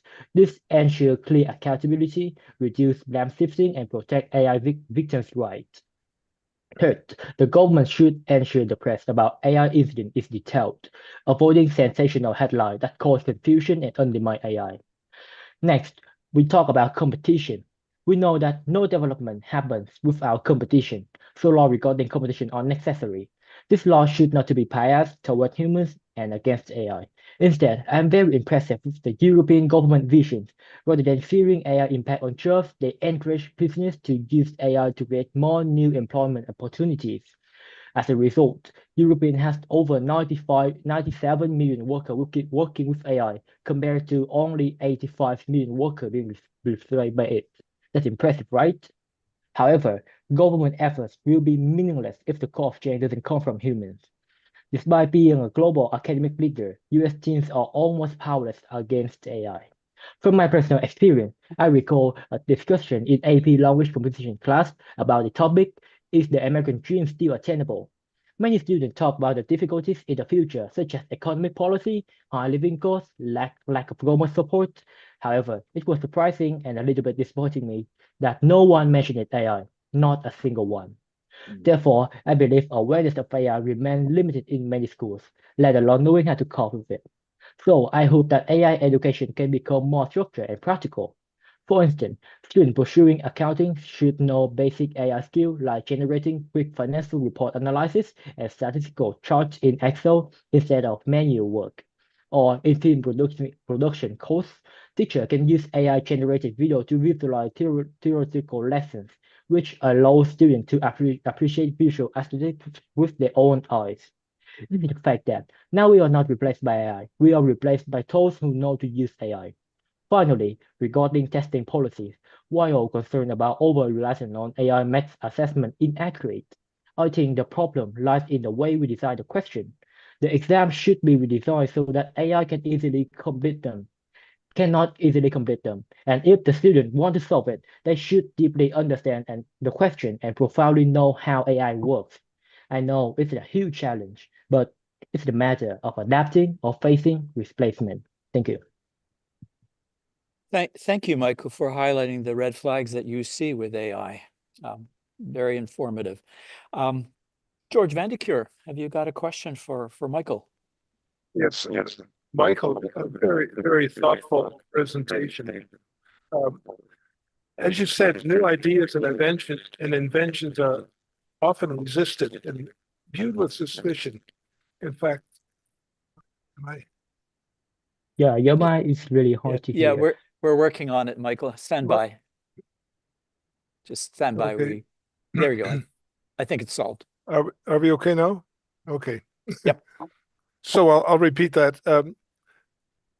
You mentioned that new ideas and inventions are often resisted and viewed with suspicion.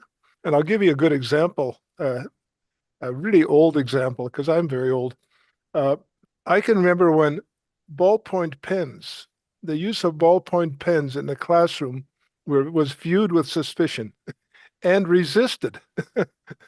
And depending what school you went to, you might or might not be allowed to use a ballpoint pen rather than the traditional ink pen. So why do you think this is the case? And maybe you can use an example of the use of AI in the classroom to explain yourself. Oh, actually, what is ballpoint pen means? Because I haven't heard it before. A ballpoint pen is what you call a pen. It's a pen with a little ball in the end. It's the pen you use. Okay. Yeah. We used to use a pen where you dipped the pen into ink, and you would lift the pen out of the ink and write for a line, and then put the pen back into the ink and then write for a line. The ballpoint pen changed that, and with the ballpoint pen, you couldn't make the difference in thickness of lines and that kind of thing. Anyway, I go too far. But your question, George, is why are people? Yeah, why do they resist change? the question is why are people suspicious of these kinds of things? And I'd like to use an example of AI in a classroom as something that we're suspicious of. So I believe that because they scare AI, the teachers scare AI because they scare that the AI can replace them. If the AI, because AI can do the thing really efficiently and effective, more effective than human. So in some class, the teacher, they are really scared if the AI can surpass them. However, I think the teacher, they have something that AI cannot have. That's the emotion and the way they can understand deeply student. Therefore, right now, I think the teacher, they should not to be scared of this. They should know how to use AI to help them can help the student understand the lessons, because AI can work 24/7 and it's really convenient, and teacher can use it convenient to have the student understand everything immediately rather than waiting for the teacher, because teacher is the human, so they have the limited resource, not the same as AI. So right now I think the school should use AI in their lessons. Yeah, that's great. And again, going back to what I said earlier, I think teachers need to be trained to coach students to think. And also, after they've used the AI to find things out, to obtain knowledge, to do something. Thank you, Michael. Yeah. Thank you, Michael, for a very good answer to a very good question, George. Professor Leon, have you got a question you'd like to ask Michael?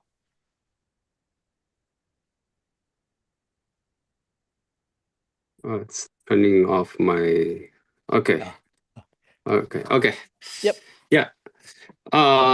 Right. He's very good at to list all the issues about AI and to change the traditional way of learning and in the some practical business. So let me see. The first wave back in 1956 was the question about can machine think? And the second wave in 1995 raised the question about can machine replace the human being? So for all these issues can be solved by AI, are you worried about, the AI completely replace the human being? And so what's the big challenge you're going to face too? So, okay. Yeah, absolutely. Yes. I myself, I believe that in the future, if the human they don't develop, we will be replaced by AI. Um, because like AI is, is the fourth thought is really good. That's far over than human. And I think the biggest thing is with the competition. Like we should to know what is our unique to compete with AI. And one of the most effective way I see that's the new rulings of Tesla, of the Elon Musk. He can use the new ruling. They can use that it in them in our mind, and it help us to optimize plan and can enhance our ability. And we the only thing I wish humans should keep that's that our brain and our emotion. Every hand or every hurt of the human can be replaced by something a machine. So after that, if our body can be replaced by machine and we still keep our brain and our emotion, we can become the new generation. That I call that is the generation X. That's the collaboration of human and AI. So if could happen, human will not worry to be replaced by AI because we are AI, but we still have the brain and emotion of the human. I think it's one of the most effective way to avoid this situation. Okay, so in the future, still human being brain is strong, more stronger than the AI's brain, right? Yeah. Okay, thank you. Yeah. Thank you, Michael. We've all learned a lot from you today, and you've all learned what a ballpoint pen is. That's That's it. it right there. I Yeah. got one. Yeah. Okay, thank you. So our finalist number 12 is Jiajia Tsai, whom I think I know. Hi there. How are you? Hello. Hello. Mr. Phil. Good to meet you again. Yeah. Jiajia, turn your camera on and let's listen to your presentation. Looking forward to it. Okay. Hello everyone, my name is Jaja Kai, and you can also call me Rose. Today, I want to talk about how AI is helping achieve sustainable and equitable education for all. Imagine this. In a remote village in China, a 7-year-old child sits at home, learning English with an AI tutor. Just a few years ago, his parents worried that they couldn't afford to give him a good education.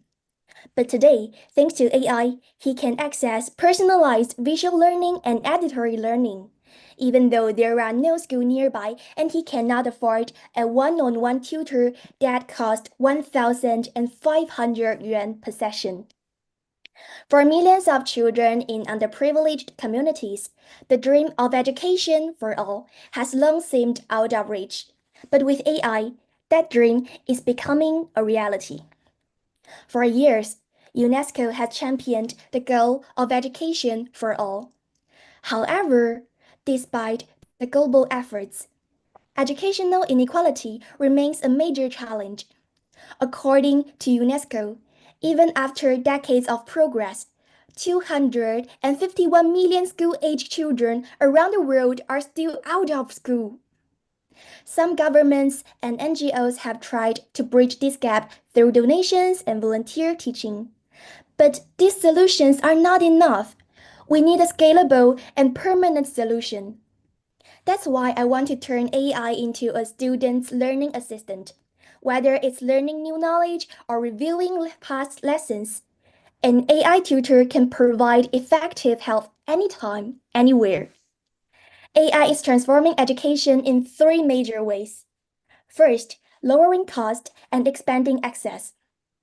AI-powered tutors and digital learning platforms make high-quality education affordable and accessible to students worldwide.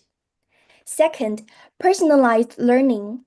AI can adapt to each student's pace and needs, providing one-on-one support, something even the best teacher struggles to do in overcrowded classrooms. Third, promoting sustainability. AI-based education reduces the need for printed textbooks, physical classrooms, and long commutes, minimizing the environmental footprint while maximizing learning opportunities. Of course, AI is a powerful tool, but like any technology, it must be used responsibly. The key is to ensure that AI empowers students rather than replaces real learning. Schools and educators must rethink teaching strategies, moving beyond rote memorization to fostering creativity, critical thinking, and problem-solving skills. AI should not be a shortcut to answers, but rather a tool that helps students explore, innovate, and think independently. AI in education should not be an idea. It's happening now. That's why I'm working on building an AI tutor startup company to make personalized, high-quality education accessible to all. If you are interested in my vision, I would be happy to share more details after this speech. However, I cannot do it alone. If you believe in this vision, I invite you to join me as a supporter, a collaborator, or even just by spreading the word. Together, we can break barriers and create a future where every child has access to quality education. For decades, we have talked about achieving education for all. But now, with AI, we have the chance to truly make it happen. Education should not be a privilege. It should be a right. Let's use AI to make that a reality, and let's build the future of education together. My speech ends here. Thanks for listening. Very good. Thank you very much, Rose, and thank you for for putting your AI knowledge into action. You did mention UNESCO in your presentation. I just want to again acknowledge that UNESCO, through its the chair that support at the University of Toronto, is a supporter of Global Youth Challenge. Professor Telix Nached, have you a question for Rose? Yes, thank you very much. I do. Well, Rose, thank you very much for this very thoughtful and informative presentation about how you can use AI to achieve the goal of education for all. As you mentioned in your presentation, this goal has been around for decades, right? And even through organizations like UNESCO, government, NGOs, we have been trying to achieve this goal, and still we are far behind. Yeah, even though I agree with you that AI could be used, I have just some reservations, and I want your your thought on it. Don't you think that with the current digital device, where we have many regions around the globe which actually lack access to reliable internet devices or electricity, and also the fact that students and teachers in those regions might lack the training, to integrate AI into their classroom? Don't you think that is, I mean, what's your thought on that? Don't you think that is a limitation on how we can use AI to achieve global education for all? Okay. I have said that I want to create a AI-powered learning platform, and of course, it must have some devices to achieve it, so that everyone can use the platform. And I've said that there are some areas which are poor, so it's a great question that we need to help some areas which are poor to improve their economy, so that we can help everyone have the education, help everyone to make through the education for all. So I think first, such as China, we have poor alleviation policies to help the poor areas to develop their economies and makes more transportations so that their economy would be improved. After improving the economy, they would also set the internets so that they would have more chances to develop better. And this is just a method in China. I think other countries which they also have the unbalanced resources in their country, they can also learn this method in their country and also change something according to their real situation. And also, UNESCO is also helping some poor areas. So, first, the country which is poor can have more methods to improve their economy. Second, the UNESCO can have more donations or use the money to help them to buy some devices. Third, some companies which create the devices can trying to explore more cheaper materials so that the devices would be also cheaper.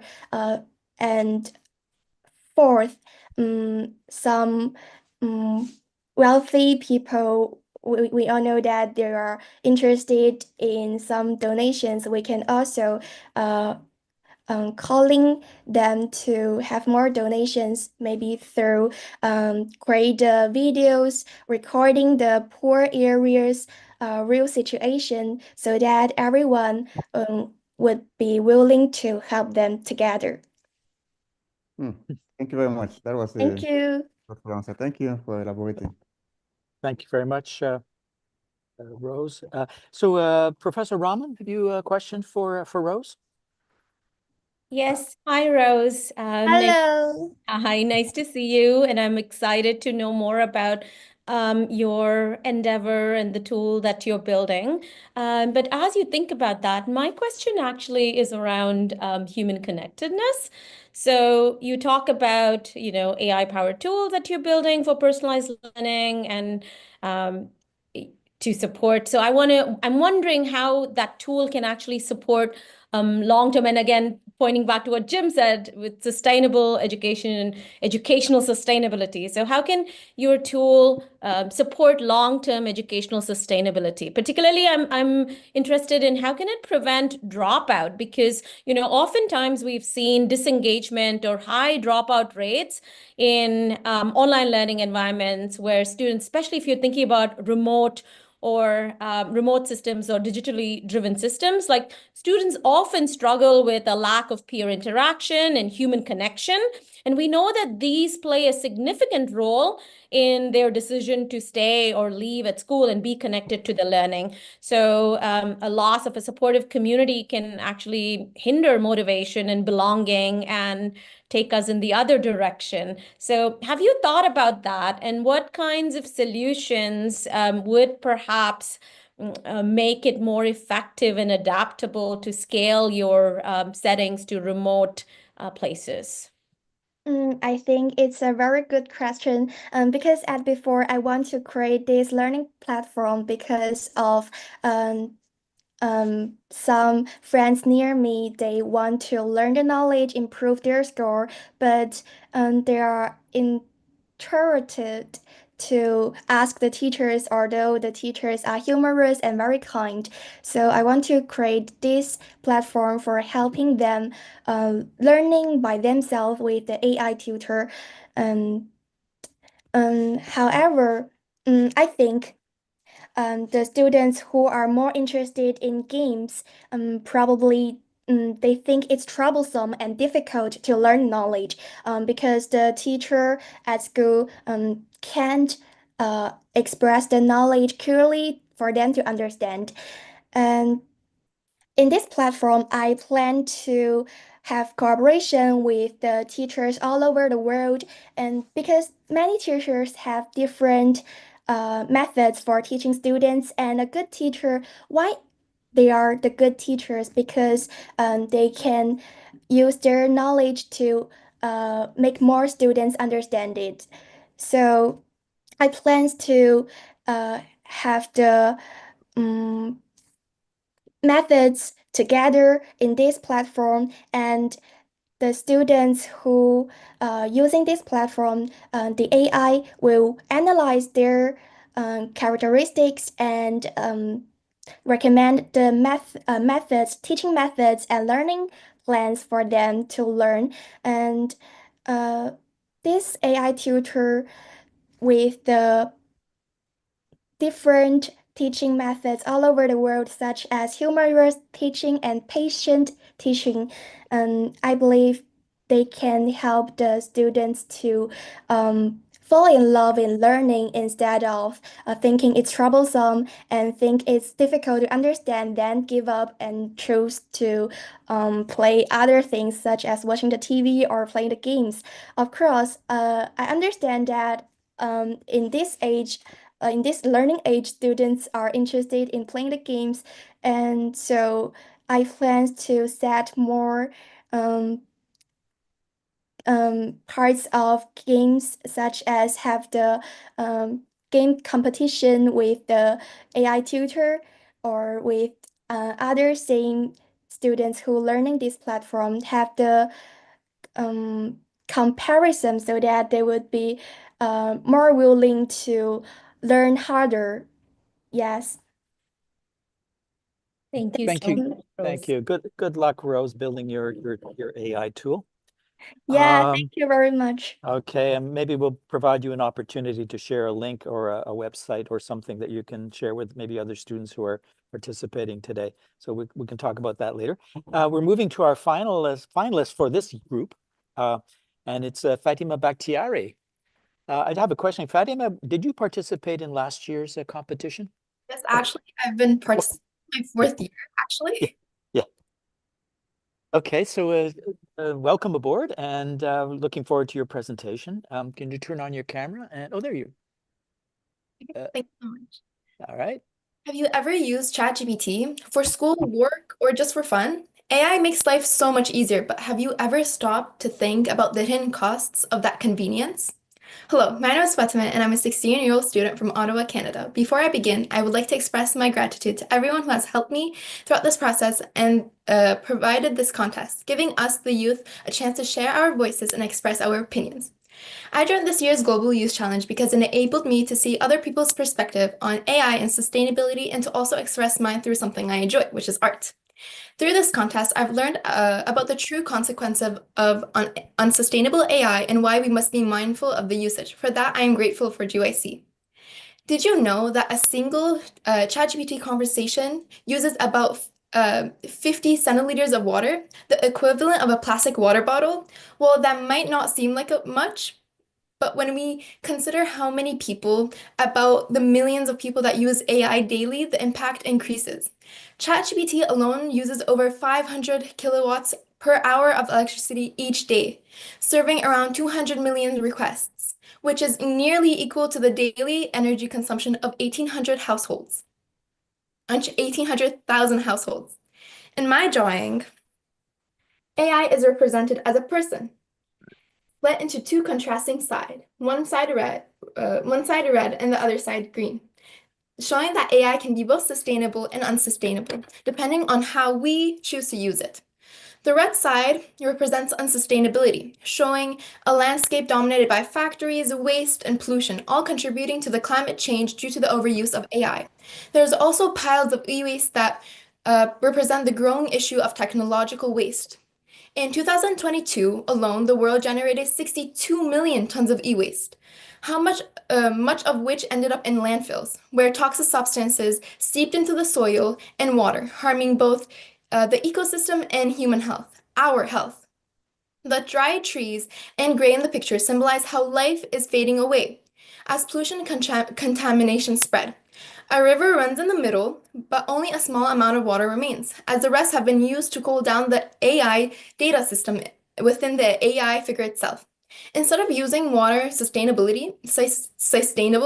AI operations consume excessive amount, worsening drought conditions in already water scarce regions. As data volumes increase, so will the demand for cooling, further straining global water resources. In contrast, the green side represents sustainability, where AI is used responsibly. There's minimal pollution. The grass remains lush, and trees are thriving, illustrating how a balanced approach to AI can help serve the environment. The presence of livable spaces, such as apartments, represent that the sustainable use of AI has kept the environment alive. Unlike the nearly dried river, on the other side, here, the river remains full, symbolizing the conservation of natural resources. This contrast serves as a powerful reminder that AI either contributes to destruction or sustainability, depending on how we choose to use it. Going back to my initial question, how often do you use ChatGPT? And more importantly, is it worth the cost of our environment? Personally, I believe it's not. But this doesn't mean that we have to abandon AI altogether. Instead, we must focus on sustainable alternatives. For example, instead of ChatGPT, we could use Claude AI, which prioritizes reducing its carbon footprints, managing waste responsibly, and promoting eco-friendly AI practices. It is never too late to make sustainable choices when it comes to AI. While we may not be able to control others, we can start by making better decisions ourselves. AI is a powerful tool, but how we use it determines whether it will be harmful or help our planet. The future is in our hands. So let's choose sustainability. Thank you. Thank you, Fatima. Could you hold up your artwork again one more time? Just hold it up full screen so we can just hold. Oh, whoops. Yeah, a green screen is eliminating some of it, unfortunately. Yeah. Whoops, lost it. I hope you continue to participate in future competitions as you have in the past. So you have a question coming at you from Professor Slota. Yes, hello again, Fatima. Hello. I'm moved by the art. I don't feel that your presentation just now was about art. It was actually really detailed and really interesting and with rich kind of arguments and painting a picture of consumption and the mechanisms. So that's a very striking feature of the talk, is that you were able to really put meat on the bones of the issue. But your painting there, and you referred to the painting throughout, which was neat. I liked that your art situated AI at the kind of juncture between the sort of positive and negative outcomes of the world. And I mean, I think many of us, and probably most people in the world, are aware that there are some very negative directions the world could take. And yet the topic of this year's, GYC is about sustainability, which is a very positive story. So, you don't want to focus on the negative. You want to imagine the positive. And I think similarly, AI has positive and negative aspects. We've heard about a bunch of those today. And I agree that with your artistic portrayal, that these can kind of line up with the positive and negative aspects of the world. Like AI will just go step by step, whichever direction we take, and probably it'll be somewhere in the middle. So I like also that you situated AI within the profile of a person, you know, um, lining up against these two separate realities. I think within each of us, there are positive and negatives, and most of the negative elements of the world could be traced back to, negative aspects of the humans in the world. So I'm very interested in the power of art, and I noticed you didn't use AI to produce this artwork either. You could have prompted AI to generate a compelling image just by describing everything in your painting, and it would have produced. You could have told it what style you wanted it in, and so that's really been. And I've been aware of this. My question to you has to do with the role of art in a rapidly changing society. Not only, will AI be changing the landscape of artistic work, it's also challenging some of the core media practices that we have. Like now anyone can generate music, graphics, video, AI will produce a song for you, right? Music and lyrics. AI will generate whatever art, and you're likely to see an explosion of media, and so many voices in the world who did not have that capability of creating those media can now do it. Now it's not the same as when we needed artistic skill to do it, but it's democratizing because suddenly everyone can do it.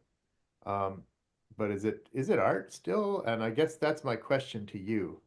Is in this world where now the means of production of these media have become so ubiquitous, leading to potential challenges you mentioned. But what is what do you think is the role of art in the world, in this AI world? What do you think, what would you hope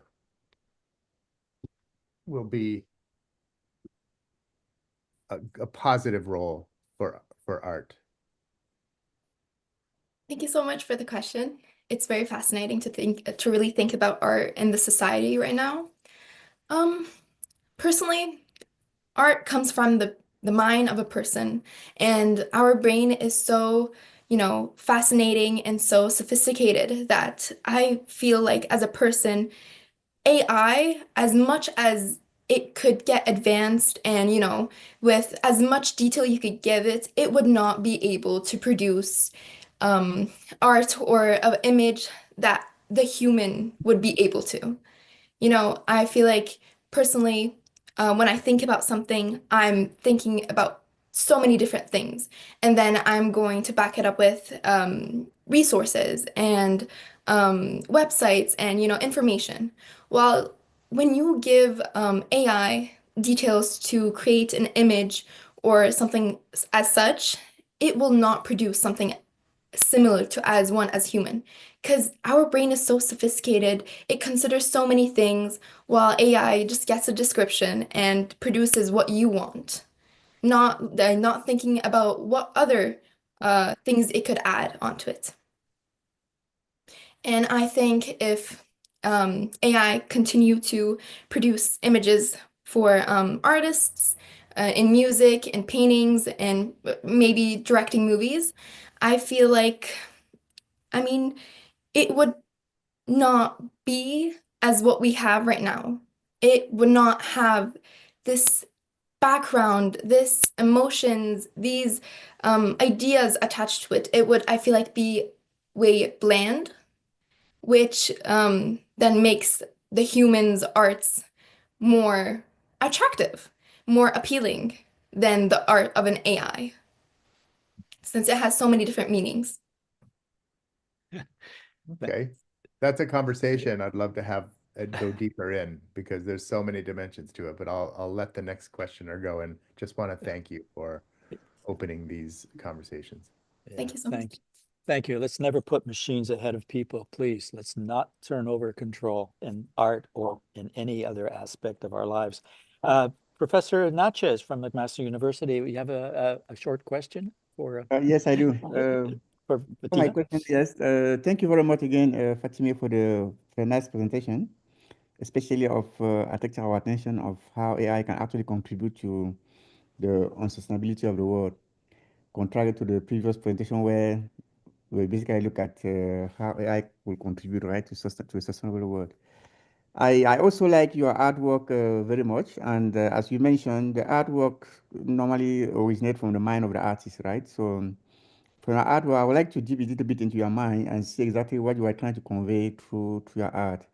I saw that, okay, you put the human at the center of your art, which is very great. But I realized that there is some sort of symmetry between the sustainability and the unsustainability. So are you trying to imply that the positive side of AI balance the negative side? Exactly. Thank you so much for your question. I'm not trying to imply that directly. I think that, the AI, which is shaped as a human, is us and our choices. And then the green is the sustainable side, which the choices that we make and how that affects like the sustainability of our environment, and the red side, the unsustainability of our environment based on the choices that we make. They are symmetrical because it's a choice. It's a two-way path that when we think about it, at first we may not see which one weighs more than which one. You know, when I was researching AI and sustainability, and I thought, oh, then sustainability is it's so much more heavier than unsustainability. But then when I go research way more, I find that unsustainability has so many different factors. It's affecting us so much and heavily. But conclusionally, it's all just our choice, our two paths that we are going to go into based on our decisions and based on what we think. Thank you. Thank you, Fatima. Thank you very, very, very much. Having a little announcement, Katrin Cole of the University of York University, which is also a supporting university for the Global Youth Challenge, will have to leave now, I believe, to teach. So would our judges please turn on their cameras just to...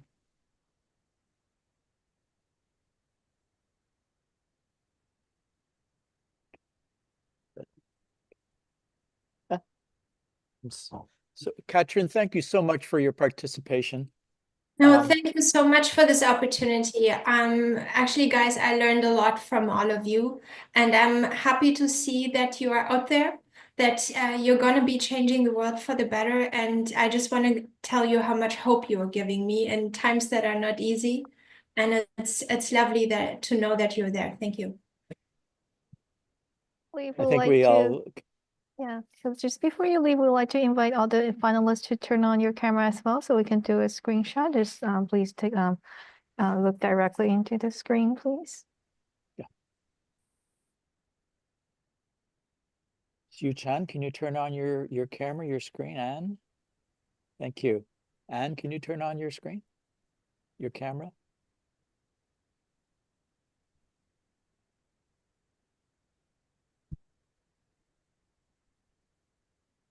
Time-wise, we're doing fairly well. I think we're about 10 minutes behind, but we'll try and make that up with some shorter answers. And but don't feel constrained too much. But if you can up the pace just a little bit, it would help us to keep to a time. Are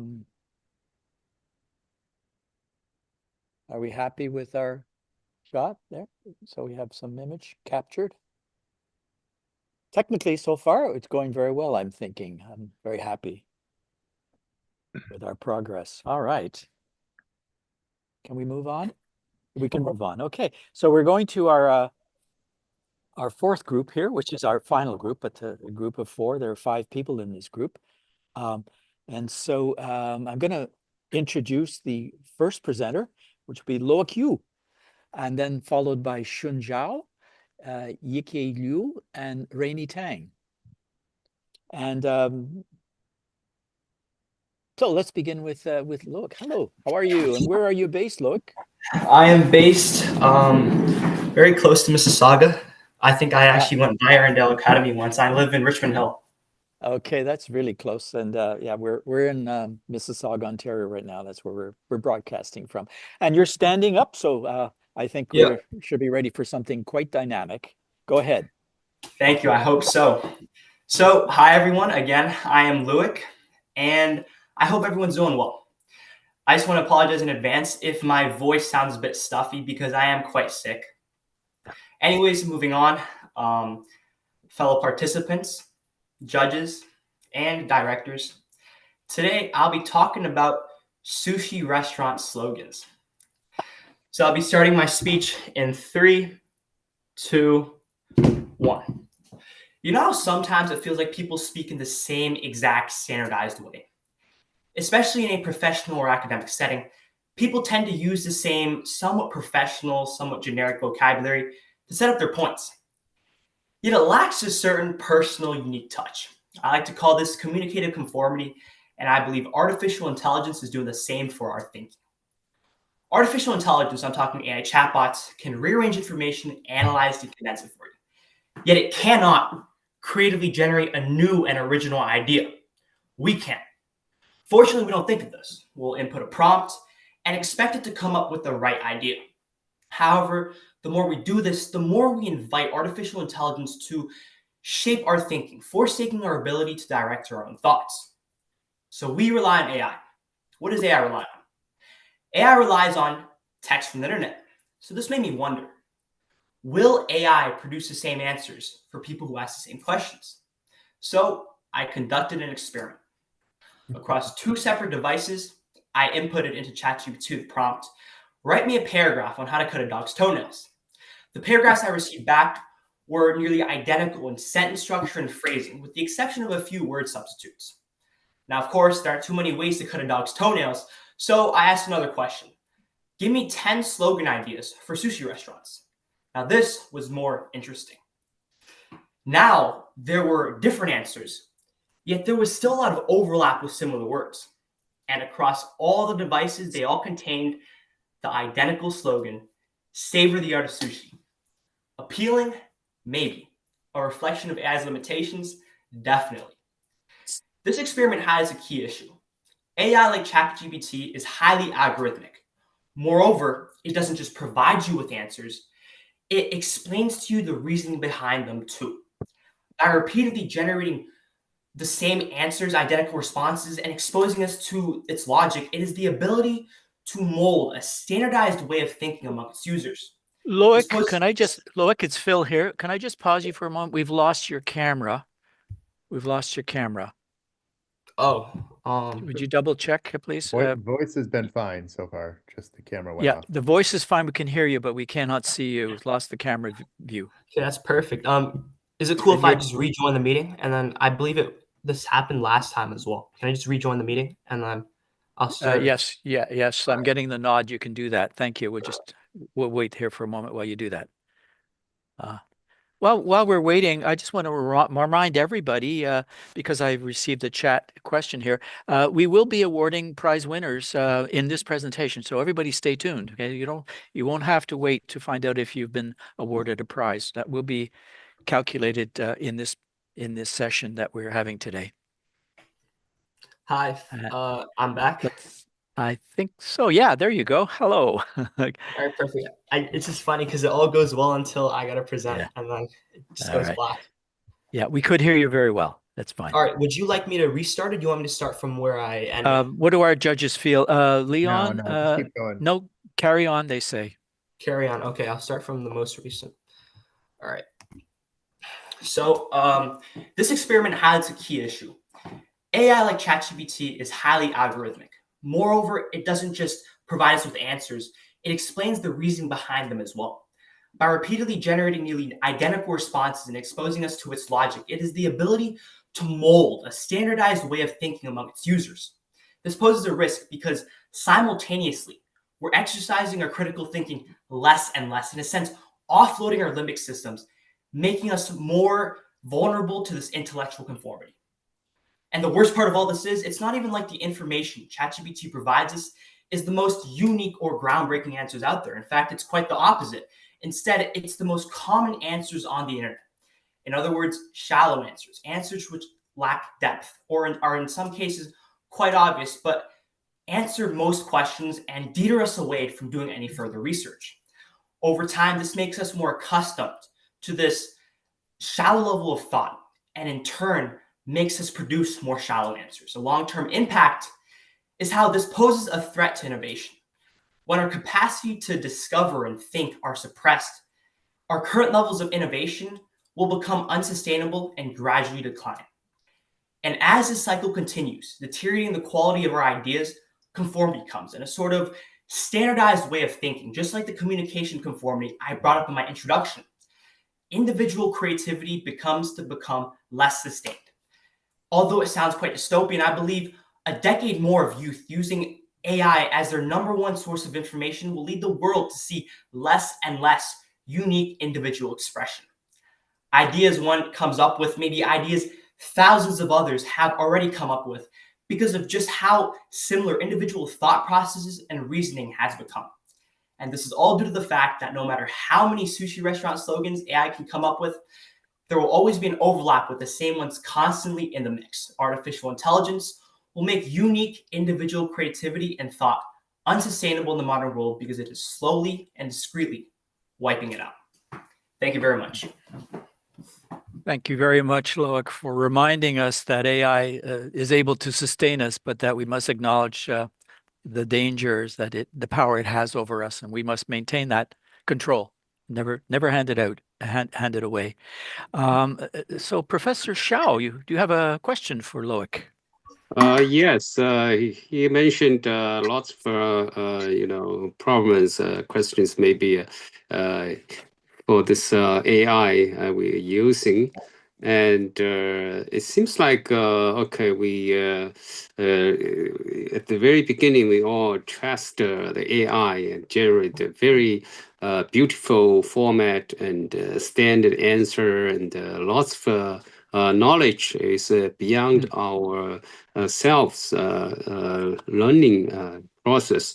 So, but eventually, I mean, there are lots of concern about this kind of standardized generated the content.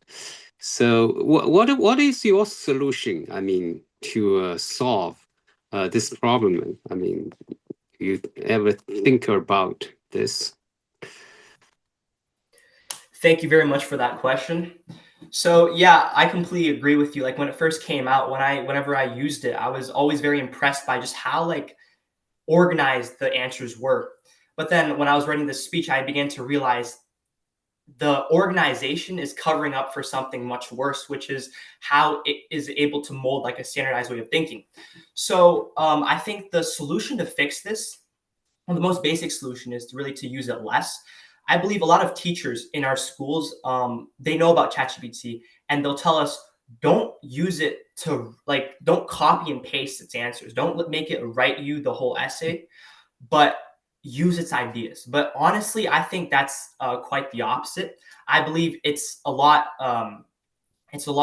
more beneficial to you or safer to copy and paste its answers rather than taking ideas from it. Because my whole speech, again, is about how the ideas are all very shallow and they're all very similar, right? So I guess we could try to use it for more, like it's teaching you skills, like how to write, how to cook, right? It can help you do that, but don't use its ideas or don't take its ideas completely, maybe add on to it. So I think this goes into how we need to have the mindset of, oh, I am unique. I have my own thoughts and other people have their own thoughts, right? We're all unique.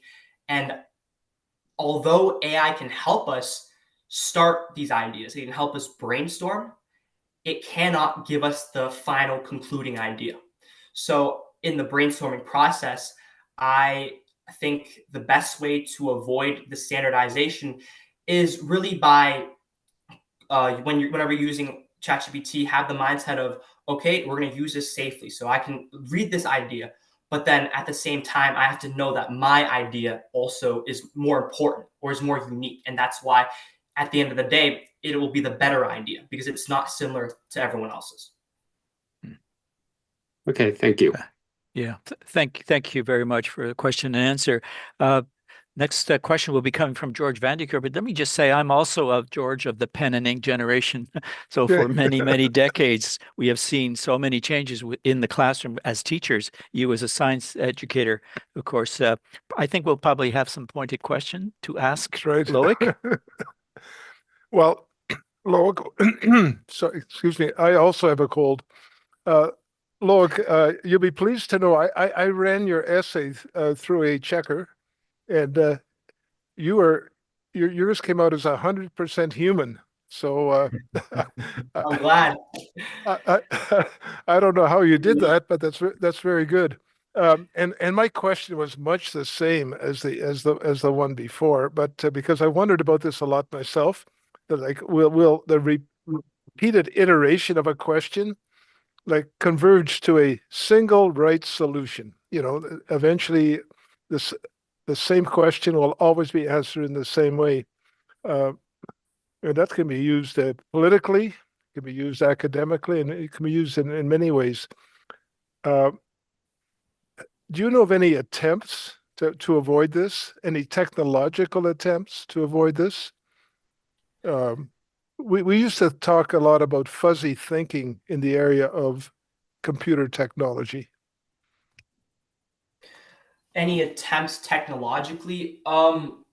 See, the thing is, I feel like it's still far too early. Like all of these problems are like beginning to become noticed, but it's far too early for solutions to be put out. So I think currently, I'm talking Canada, most people are using ChatGPT, and so far, there hasn't been any real attempts to like have variability in these answers, at least not from what I've seen. Like from my experiment I mentioned in my essay, like or my speech, there wasn't any difference. So technologically, I don't think so. However, I believe in schools, like from teachers, like teachers' advice to students, they want like differences in ideas because obviously, if you have the same ideas, then they're going to think you're cheating or they're going to think that there's something fishy going on. So I think, like especially teachers, they have been telling you, get ideas or get inspiration from ChatGPT. Make sure you're not using it completely. So to answer your question, I still think it's too early for solutions to really come out. I'm sorry I couldn't really answer this question because, yeah, I don't think it's late enough for solutions to come out yet. I think it's still too early. I believe awareness for these problems has just started. But I believe in the future there may be solutions, or there just may be more awareness for this danger or risk of standardization. And like how I answered the last question, there will be advice given to everyone to go into using AI with the mindset of staying safe and making sure that you yourself are not getting controlled by AI, but you instead are controlling AI to help you. Yeah, I hope that answers the question. I think so. Maybe there'll be a little flag that says 100% convergence towards the sushi restaurant logo. Yeah. Yeah. Okay. Okay. Thank you. Thank you. Thank you. Thank you very much, George. And George mentioned something really important. It is possible to scan work handed in a text to determine if it was human or if it's coming from, say, ChatGPT or some other generative AI source. Okay, Shun Zhao. Shun Zhao is our next competitor. There you go. Hi, Shun. Hi. Where are you based? I'm in Vancouver right now. Oh, excellent. You're, I think, the second person from BC. All right, Yeah. go ahead. Okay. Can you hear me clearly? Absolutely. Okay, awesome. Thank you. Ladies and gentlemen, esteemed judges, fellow participants, my name is Sean, and currently in a high school student from Vancouver, Canada. And I'm incredibly excited and honored to be part of the Global Youth Challenge 2025. As I began my speech on AI sustainability, I'd like to share a personal anecdote. I remember when I was about 10 years old, standing on a stool in my grandma's kitchen, confidently replacing butter with margarine to bake cookies. It is healthier, I proudly declared. But once finished baking, we eagerly took a bite and only to spit it out. The cookies tasted so wrong. That day taught me a humbling lesson. Quick fixes and substitutes often have unintended consequences. Today, as I explore artificial intelligence and sustainability, that lesson remains more relevant than ever. Many view AI as the silver bullet to solve climate change, a high-tech fix offering seemingly effortless ways to address the problem. Indeed, AI offers incredible potential. It helps farmers conserve water, enables cities to lower emissions, and empowers communities to anticipate environmental threats. So in high school, inspired by this potential, I collaborated with classmates on a modest AI project analyzing our school's weekly electricity consumption data to suggest simple, actionable ways to save energy. Even though our results were small, it felt rewarding to practically contribute to sustainability, demonstrating how innovation, even at a basic level, can encourage meaningful change. However, just as margarine couldn't replace my grandma's butter, AI cannot replace human insight, ethics, or responsibility.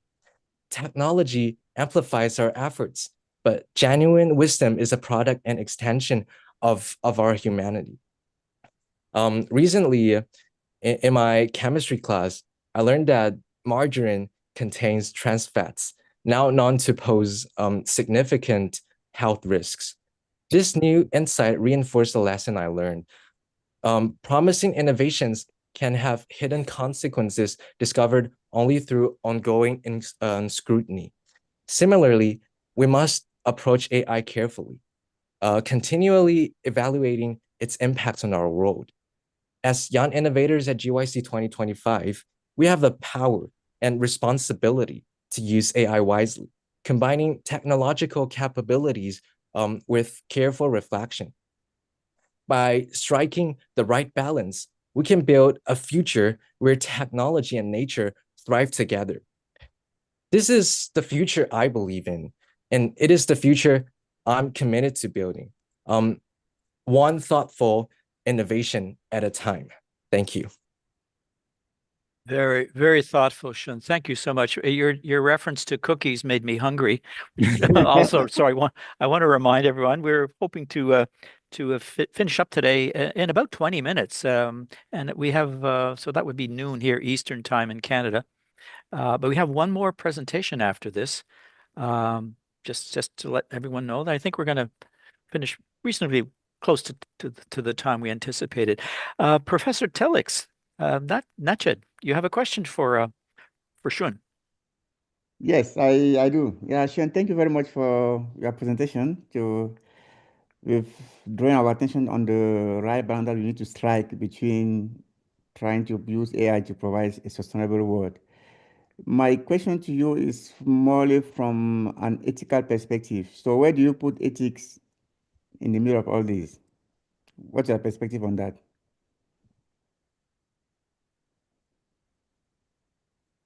You're muted. You're muted, Shun. You're muted. Oh, I'm so sorry. Okay. Thank you, Professor. That's such an important question.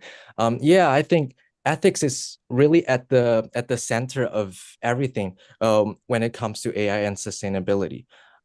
Because we can build the most powerful AI system in the world, but if it's not guided by the right values, it can still do a lot of harm. I think for me, ethics is kind of like the steering wheel. It doesn't slow down innovation. It just helps make sure that we are actually headed somewhere we wanted to go. And it shows up in small decisions too. Like what kind of data do we train our models on? Who gets access to the tech? Who's left off? And those questions aren't just technical. They're deeply human. So yeah, I think ethics shouldn't be this separate thing. It should be built in from the start, not an afterthought, but a foundation. Because at the end of the day, it's not just about what we can build with AI. It's about why we build it and who is really helping. Thank you. Thank you. I really like the word the foundation. Thank you. Thank you. And I really like the questions you ask yourself about AI. Preeti Raman, I'm sure you have a good question for Shun Zhao. Shun, hi, great presentation. I'm going to actually build off of both what Professor Telix just asked you and your essay. So in your essay, you ask a lot of questions. So you ask questions like who controls these systems, and if AI algorithms determine environmental policies, how do we ensure fairness? So I'm hoping that you answer those questions in a way. So if AI algorithms, like you just mentioned, use data, and I'm thinking when I talk about data, like air quality measurements, climate records, satellite images of deforestation, energy consumption stats, all of those to shape environmental policies. Who decides which data sets get used and how they are interpreted? And how do you actually make sure that that data is like accurate, up to date, and not biased? Thank you so much, Professor Raman. That means a lot. And yeah, I'm really glad that you brought it up. Because those questions I asked in the essay, they're not just like really general. I've spent a lot of time actually sitting with them. So if we are talking about AI algorithm influencing environmental policy or any policy, really, I think that the first step is transparency. People need to know how is the system making decisions. What kind of data is it trained on, and who actually built it, and what assumptions went into that. And then accountability. There has to be a way to challenge or review the decisions made by AI. We cannot just say, "Oh, that's what the algorithm said," and move on. Also, I think public voices has to be a part of the process. Like these systems shouldn't just to be built in private labs and drop into society. There should be public consultations, especially with communities most impacted by environmental issues.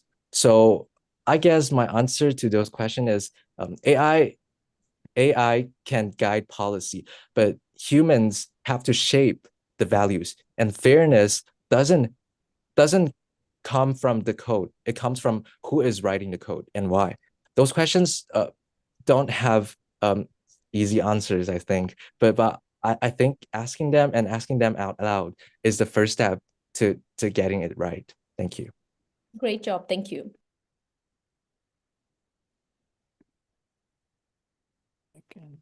Thank you very much. Our next finalist, number 16, Jimmy Liu, is not here, but we will play the video. But let me suggest that we go to finalist Rainy Tang and have Rainy make, and then we'll play the video. That is because Jim Slaughter will have to leave us. So let's have him engage with Rainy Tang. Thank you. Hey, Rainy, are you ready? Yeah. Nice to see you. Where are you, Rainy? Where are you living? I'm based in Auckland, New Zealand, and it's Oh. currently 4 a.m. Okay. And we Well, you made look you go very last. you look very bright and on top of your game. Go ahead. Okay, I'm absolutely honored to be one of the finalists in today's competition. I do have a bit of a sore throat, so I'll speak as clearly as I can, but I'm truly excited to share my speech with all of you. So, what if your home disappeared overnight? For many living in Pacific Islands, this is reality. Hi, I'm Rainy Tang, and as a 16-year-old New Zealander, I feel deeply connected to this crisis, knowing that my nation may soon become a refuge for those displaced by climate change. But this issue reaches far beyond New Zealand. It is a global emergency demanding immediate action. According to the Internal Displacement Monitoring Center, in 2020 alone, climate disasters displaced 32 million people, around 60,000 per day. In Pacific nations like Tuvalu and Kiribati, 1 in 10 people have already migrated due to worsening conditions. But it's not just the Pacific. In Asia, severe floods displaced 4 million Bangladeshis in 2020. In the Americas, Louisiana's Isle de Jean Charles lost 98% of its land since 1955, forcing relocation. In Europe, even the Netherlands faces sea level rise, with experts warning their defenses may not hold. So how can artificial intelligence help? AI offers real scalable tools for tackling climate displacement. First, there are early warning systems where AI predicts disasters before they strike, giving people the time to evacuate. In 2023, Google AI helped India triple warning flood accuracy, saving thousands of lives. Second, resource allocation. The World Food Programme uses AI to distribute aid efficiently, ensuring food, water, and shelter reach those in need. Third, real-time monitoring. AI tracks environmental changes and migration using satellite data. The International Organization of Migration and Microsoft have led global AI projects to map and respond to displacement. But sometimes relocation is the only safest option. And this is known as managed retreat. It's controversial, but it saves lives.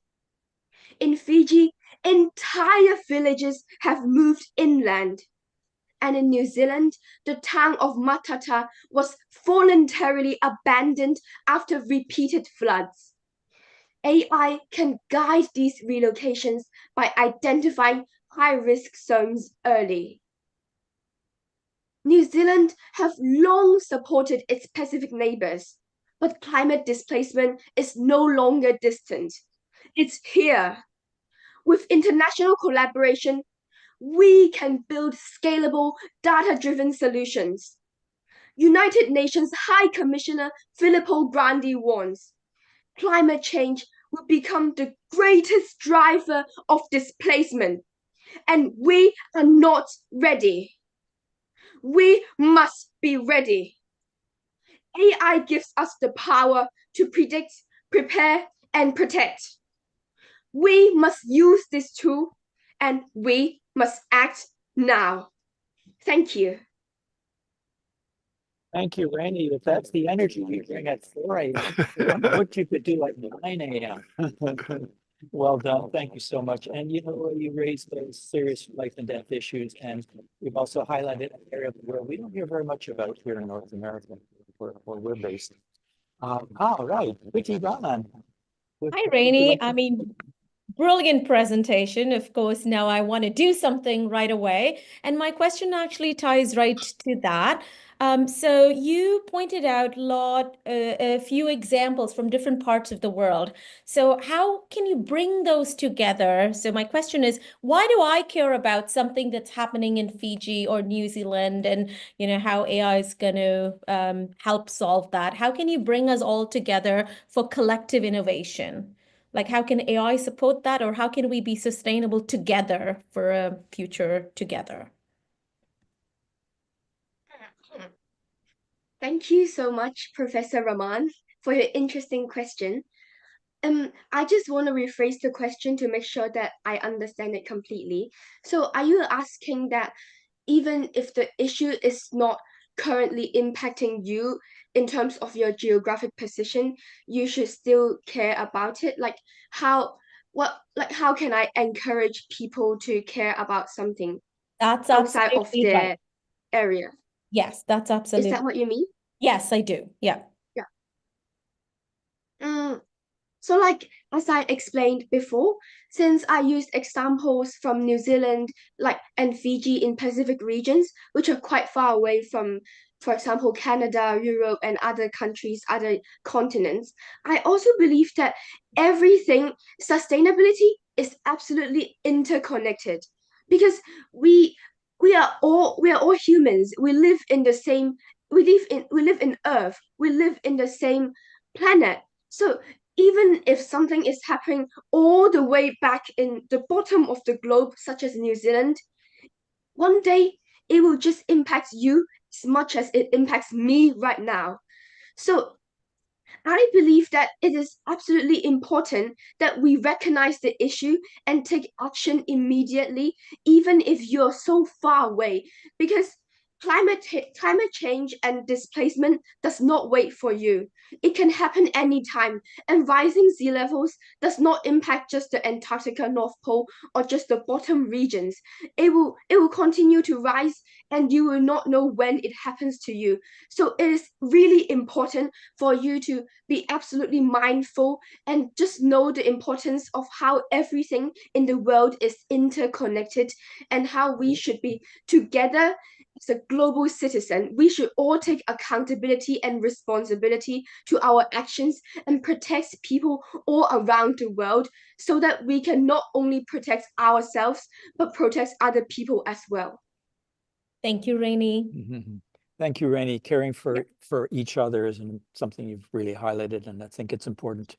Jim, this would be your last opportunity with us to ask a question. I know you're pressed for time. Yes, well, listen, Rainey, thank you for that.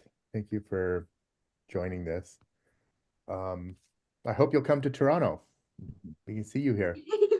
Even if you can't, you came here this morning, you came here today, and I think you came to everyone here on the panel, all of the fellow students, all of the judges. You were able to make an impact on us, and I think it's clear that your voice is one that's not going to be silenced.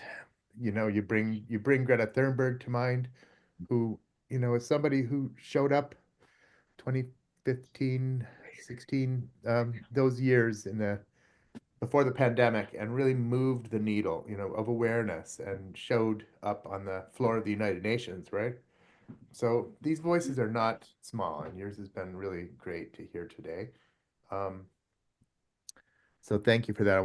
Let's go to my question. I mean, I think you're very brave in imagining the need to receive people who are dispossessed of their homes, and that you would sort of volunteer your own country as one who would potentially be willing to do this. A lot of countries and a lot of people would feel like, I hope they don't come, here, right? And Canada, for example, we only have 40 million people here. We have room for another bunch of millions, right? How's that going to happen, right? How's that going to happen? And, I think you just, building on Professor Rahman's question, I think that our two questions really complement one another.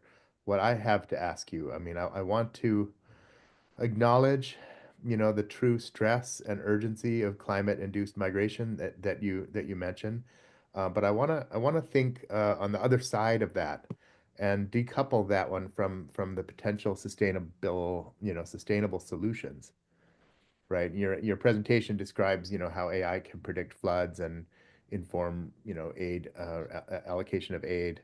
But now I want to instead ask you, to imagine, 50,000 New Zealanders. So New Zealanders. Where was Old Zealand? But probably Holland, right? I want to imagine 50,000 New Zealanders. That's probably a pretty big number. Maybe more than that, but they managed to relocate there under what you could call managed retreat, which I thought was an interesting comment. And I think it's amazing that your country and hopefully ours would receive these people. The question is, how could AI help in that context to receive, integrate, support, nurture the flourishing of displaced peoples so that they don't become, refugees who are second-class citizens who have a hard time finding jobs that are increasingly taken by robots, and feeling like they're on somebody else's home. What's a role for AI to allow this to move toward a truly sustainable future for all of us? Thank you so much for the question, Professor Slaughter. I just want to make sure that I'm understanding it completely. So, are you asking how would AI, for example, be sustainable long term for migration policies?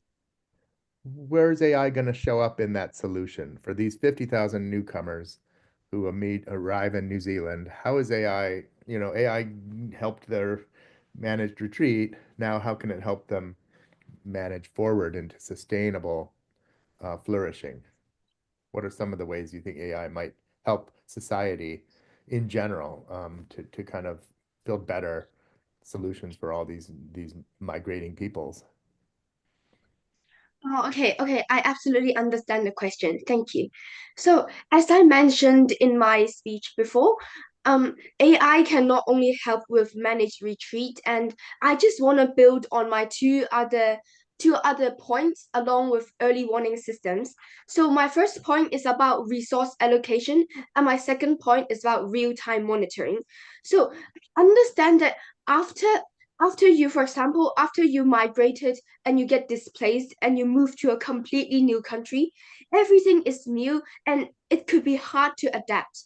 That's why we should utilize AI as a tool and we should use it for resource allocation. And like I said before, the World Food Program has already used AI to distribute aid.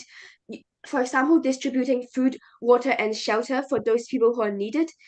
AI is a tool that is great for organization and statistics. And this is what we needed the most to understand what the displaced people need the most. So we can efficiently allocate the resources for them using the data, for example, how much people is impacted, how severe it is, and how much and resulting in how much resources we need. And second, like I said before, real-time monitoring after the people is being displaced, we cannot just leave them alone because that's not how it's gonna work, is it? We have to be absolutely mindful of their living, like how they're gonna sustain over long periods of time and how they're not gonna get impacted even though they're being displaced. And that's when real-time monitoring comes in. For example, AI will use the satellite data. So like it sees the things that us human will not be able to see, and use if it's able to use satellite to combine the data together along with the resource allocation, it can help people understand, it can help the government and the citizens understand the people who are displaced, their needs, and how we can help them to adapt to the new environment and to live, for example, normal lives, I would say, where they can get a job, they can be like adapted to their new environment, they can have a safe family, their safe shelter, like etc. Yeah. Thank you. Thank you very much, Rennie. I hope you can stay awake. I hope you can stay awake for another 15 minutes or so. We'll have we'll be calculating the scores the judges are putting in. But in the meantime, we have a video to play. Jimmy Liu is not able to participate today online, but we will play his video for Jimmy Liu.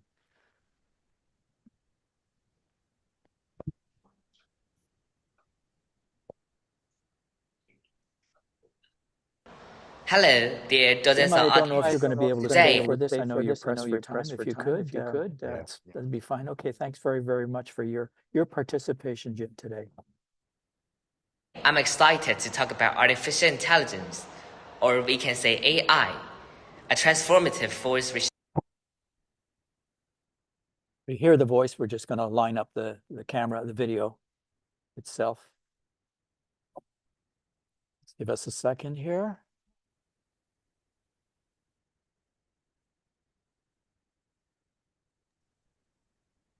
Thanks. Thank you, Jim. Jim Slota. Let's see your, you've posted in the chat there if anyone wants to check that out.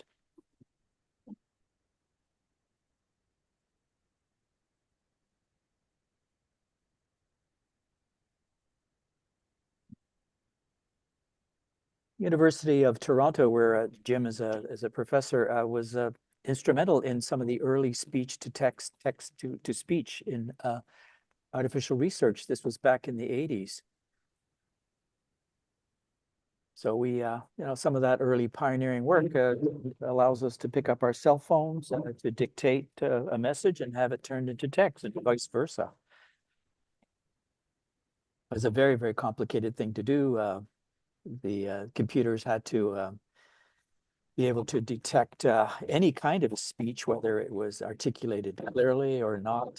Grammar was an issue. Accents were an issue for them, but I think they did great work. Also, University of British Columbia did a lot of work with satellites, climate change, interpreting impacts of climate change on forests and oceans. A lot of that work was being done at the University of British Columbia.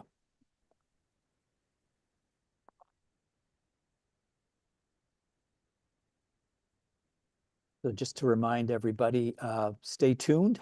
I'll be having a discussion after we look at Jimmy's video, be talking to George about his general feelings about what we've heard today, and any other judges who may wish to, chime in on that. I'll be happy to hear any comments that you have to make. While we have those discussions, a team will be assessing the score, calculating scores, and then we'll be announcing the first prize. We'll be announcing 5 second place prize winners, and there will be 10 third place prize winners. So still lots to do. Hello, dear dozens of audience. Today, I'm excited to talk about artificial intelligence, or we can say AI, a transformative force reshaping our world. From healthcare to architecture, AI is driving innovation and addressing global challenges. But with great power comes great responsibility. How can we harness AI's potential while ensuring it benefits society as a whole? This is the question we'll explore today. AI's applications are vast, from voice recognition to autonomous driving. It integrates with technologies like the Internet of Things and quantum computing, unlocking new possibilities. Global AI investment reached $128.8 billion in 2022 and is projected to grow to $423.6 billion by 2027, highlighting its critical role in shaping the future. This year's Global Youth Challenge focuses on AI and sustainable development.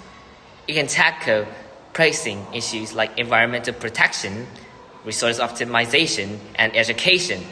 For example, it can optimize energy use, predict natural disasters, and improve architectural efficiency. However, challenges such as ethical concerns, privacy risks, and job displacement must be addressed. AI still nature is evident. It boosts efficiency in industry like manufacturing and healthcare, but over-reliance in lead to privacy breaches and unemployment. Striking a balance is crucial.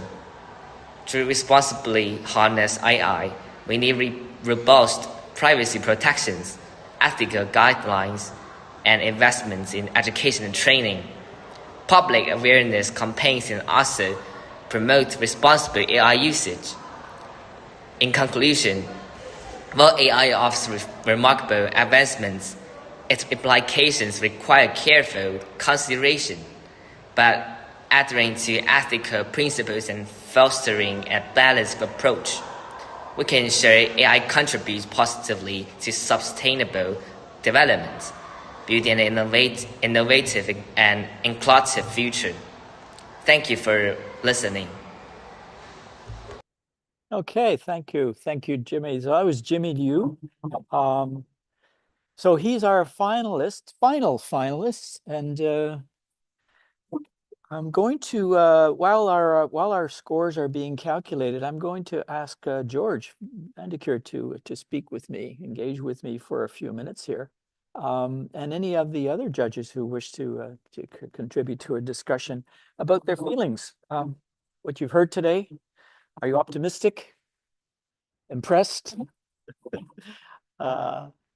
I certainly was. I made some references there to John McCarthy and some artificial intelligence work being done in Canada, and that's because about 35 years ago I was working as a television director and producer, and I worked on a 4-part series called Fulfilling the Dream: Artificial Intelligence.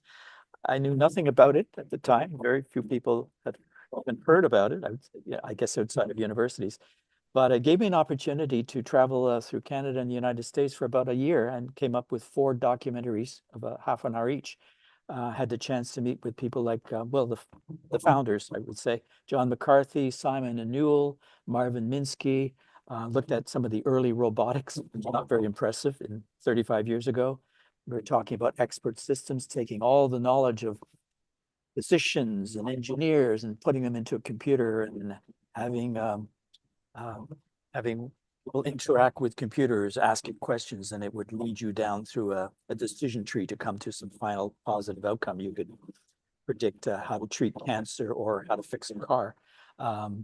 Vision, some of the early work that was being done in Pittsburgh, I think it was, using cameras and edge detecting to try and move a vehicle.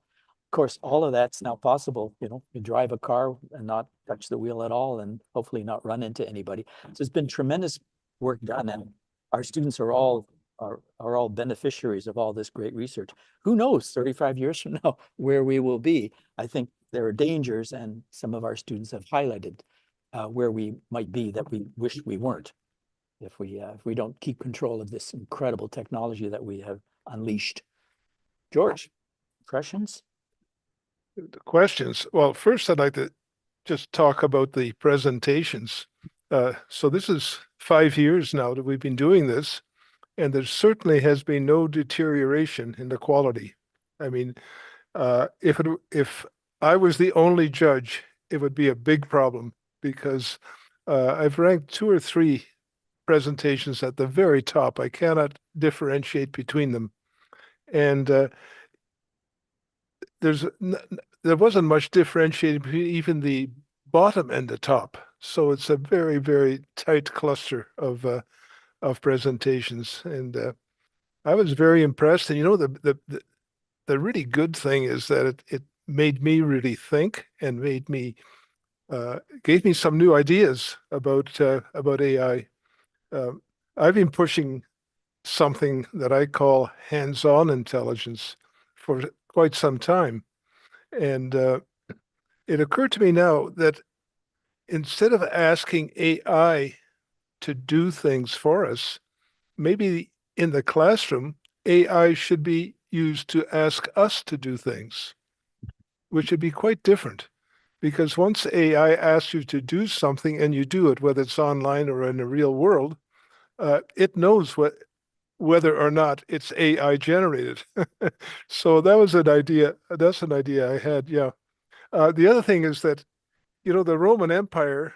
I mean, I'm not a historian, but I realize that one of the reasons it may have fallen is because knowledge and the doing of things was outsourced. In other words, instead of the higher level of society, the aristocrats, doing things for themselves, it was all outsourced to slaves or to people from other countries. If we outsource everything to AI, our culture may also disappear. So that was just one thought I had about this. And but no, this is a very rich conference, a very rich generation of new ideas. And I was also impressed by the way a lot of it was well researched. It wasn't just a person doing an off-the-cuff presentation and coming up with a very, very nicely presented essay, but they were all well researched and very thoughtful. And I'm very optimistic about the future of especially the students we saw in this contest. Yeah. Yeah, it was also good to hear that several of our students, several of the participants feel challenged enough to want to take some practical steps to actually get involved in providing some of these solutions. They're very well aware, every single one of them is aware of what I call the promise and the peril. Lots of promise, but also lots of peril. By the way, I was just thinking, my use of the term ballpoint pen. We don't have to call it ballpoint anymore because when it was new, that was a big innovation. That was a Yeah. huge innovation. Yeah. And Yeah. we had to specify the fact Yeah. there was a little ball rolling on the end of it. Yeah. But now, Yeah. now it's just a pen. Yeah, there actually is. I think there are some of these Sharpies that have a rolling ball on the or Yeah. claim to. I see a Professor Preeti. Raman, would you like to say something? Have you any final comments, thoughts to share? Sure. Yeah. Overall, Yeah, I mean, I guess this is my first year judging GYC, and like some of you, this is my first year, so it's really been an inspiring experience. I think all of you, congratulations, whether you win the first, second, or third prize or none at all, congratulations. Just to be here alongside all of your peers, like showcasing these innovative ideas, like intersection of AI and sustainability is not an easy topic to think about. So what I noticed is that you did your research, you demonstrated, really good technical insight. I'm a computer scientist, so I'm also looking for evidence. So great technical insight, good research, and most of all, good commitment, deep commitment to global impact. And I can see your young minds emerging and like applying all of these ideas to the current problems that we have. Your ideas are bold. I thought many of them were bold, they were thoughtful, but I love your passion when you are presenting. I think it's just as important to present your ideas well as it is to research and put together a cohesive plan. I'm encouraged that there's so many voices coming from around the world. So kudos to GYC for bringing this collective innovation. And I'm thinking about, like, as I was listening to all of you, I was, thinking about this. I'm Tamil, so I was thinking about this Tamil proverb where, children like you, the youth, are actually our fortune. So it goes something like, I'll say it in Tamil, and then I'll translate it for you. So it goes something like, Tampural yen patam makkal avar porul tam tam vinayan varum, which means that you, youth, are our fortune. Like this, you are the fortune of society, but really, your fortune is in your own hands. And I can see that today, wherein you're taking the lead in bringing together innovative ideas for sustainability. So congratulations all. we have Paul Pugh. Sorry. We have Paul Pugh, who is the president director of Toronto Central Academy and the Arundel Academy, who will address us afterwards. We do have scores now, final scores. Before we go to that, any judges, anyone else would like to make a comment in general? Personally, I felt that so many of the presentations tilted towards environmental issues, and I think that's really key. It says to me that this is front and center for many of our students. They're living in a world that was not very different from the world that St. George and I, as elder gentlemen, lived in. They're very concerned about it, and should be. In fact, we need to deal as humans, but also with all the technology we can muster to solve the problems that seem insoluble right now. Any other judge like to make a final comment, and then we'll look at our winners.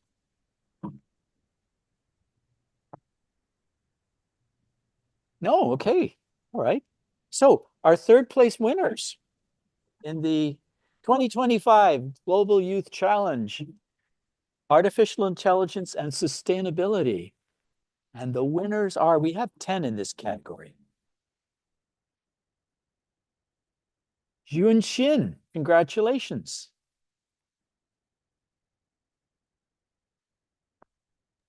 Thank you. Shenqi Han, congratulations, third prize winner. Thank you. And you're looking at the certificate of achievement that you'll be receiving. Xiu Shan, congratulations to you. Thank you.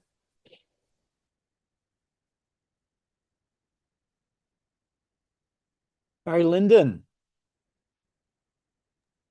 Thank you.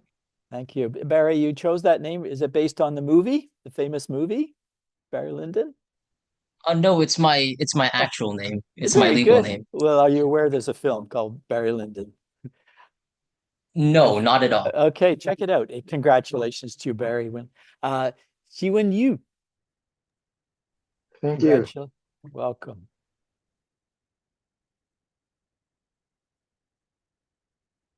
Mingyin Li. Thank you.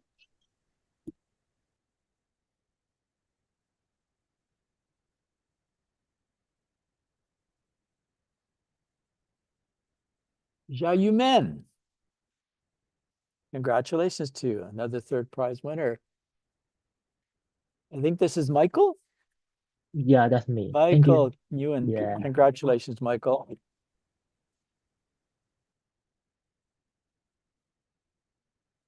Rose, congratulations to you. Thank you.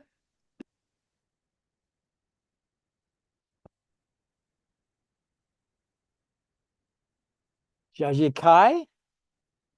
Jiaji Kai, hello. Jimmy Liu, congratulations, third prize winner. So those are the 10 third prize winners, guys. You'll be getting your certificate. Use that, of course, in your university applications, and please feel free to return next year if you're still within the age category. So let's take a look at our second prize winners. We'll have 5. The first of the second prize winners, Rainy Tang. Congratulations to you. Thank you.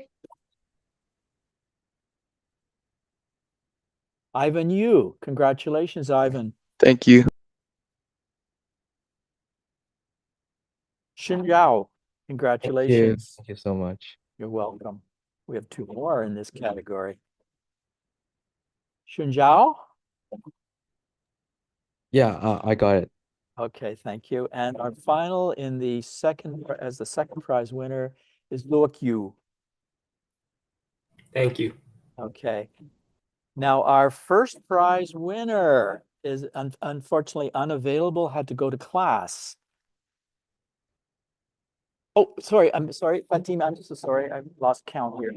Second place winner is Fatime Bakhtiari. Congratulations to you in Ottawa.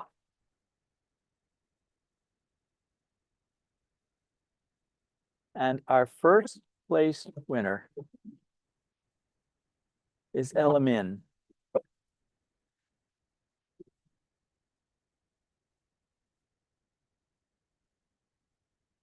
Elamin, talk to us about energy, clean energy, climate change, and did some wonderful research. She's based in the United States and shared practical work that she's been doing in terms of attempts by schools to affect clean energy use in schools. She did a tremendous amount of research with help from Stanford University. So congratulations, Elamin.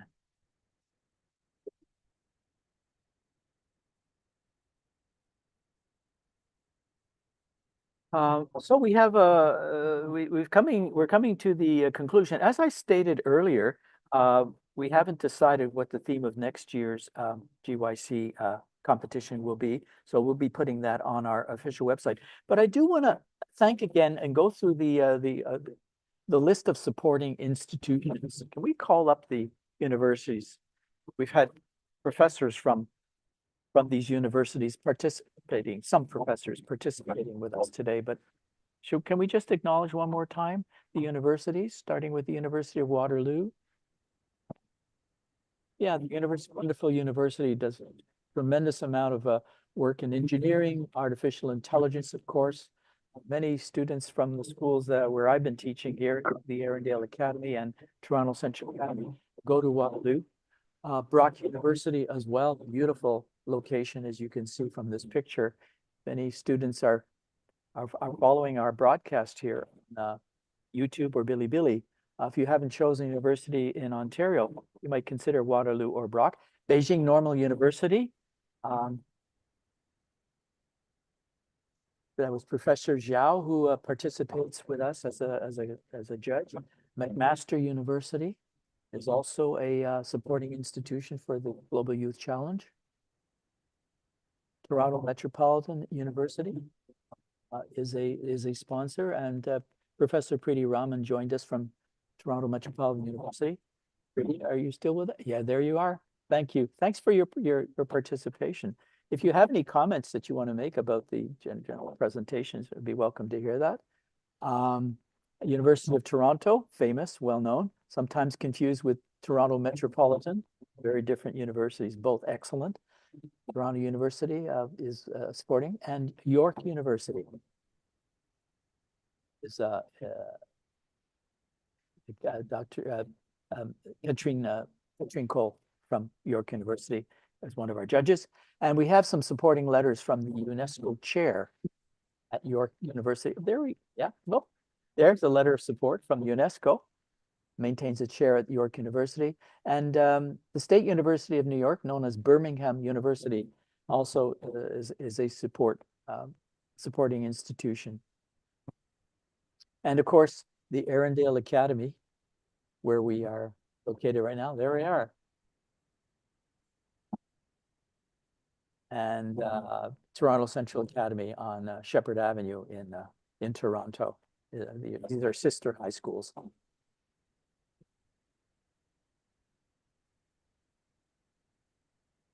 I asked our judges if they'll remain after we finished with our presentation here, just to remain for some interviews, if you will. But I do want to ask Paul Pugh.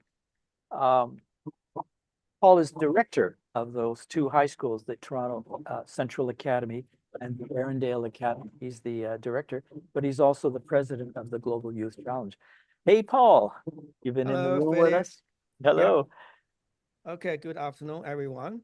And thank you all of you for your support, your ideas, and your insight. So make this event truly unforgettable. So here we can see all students, you are here. What I see is not AI. What I see is you critical thinker and you positive leaders for next generation. Thank you for all judges. You put your invaluable time, come to here to help youth, help new generation leaders.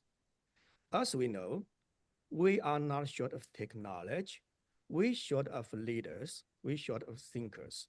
Technology go so fast. So how to lead the technology, how to lead the society, it's critical. We know right now the world is more conflict, now more than ever.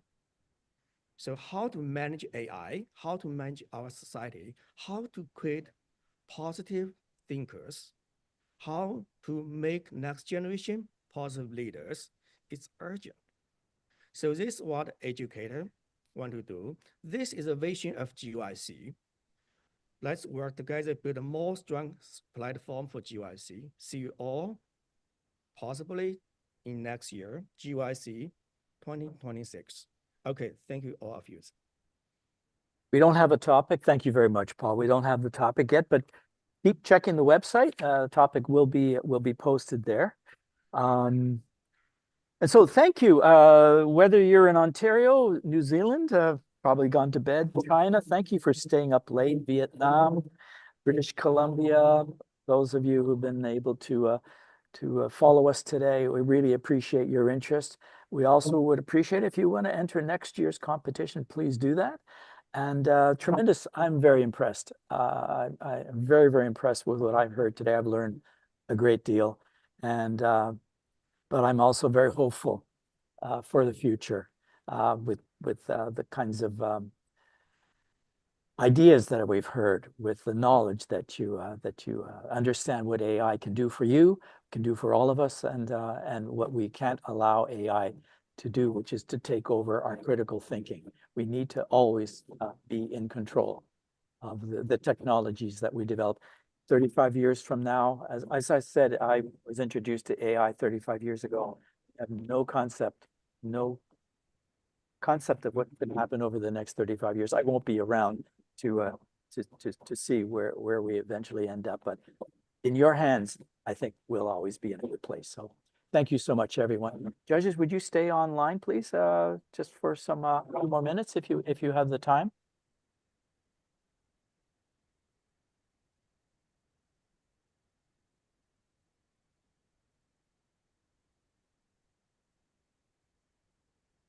Yeah, so if the judges said So I otherwise. think Yeah, some sorry, judges sorry, I will Mm. have to leave now because I have a meeting at 12:30. So I'm really sorry about that.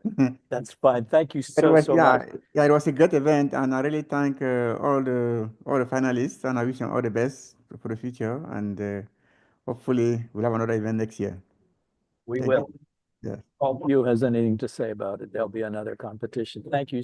Thank you so much, Professor Nached. Okay. Yeah. So,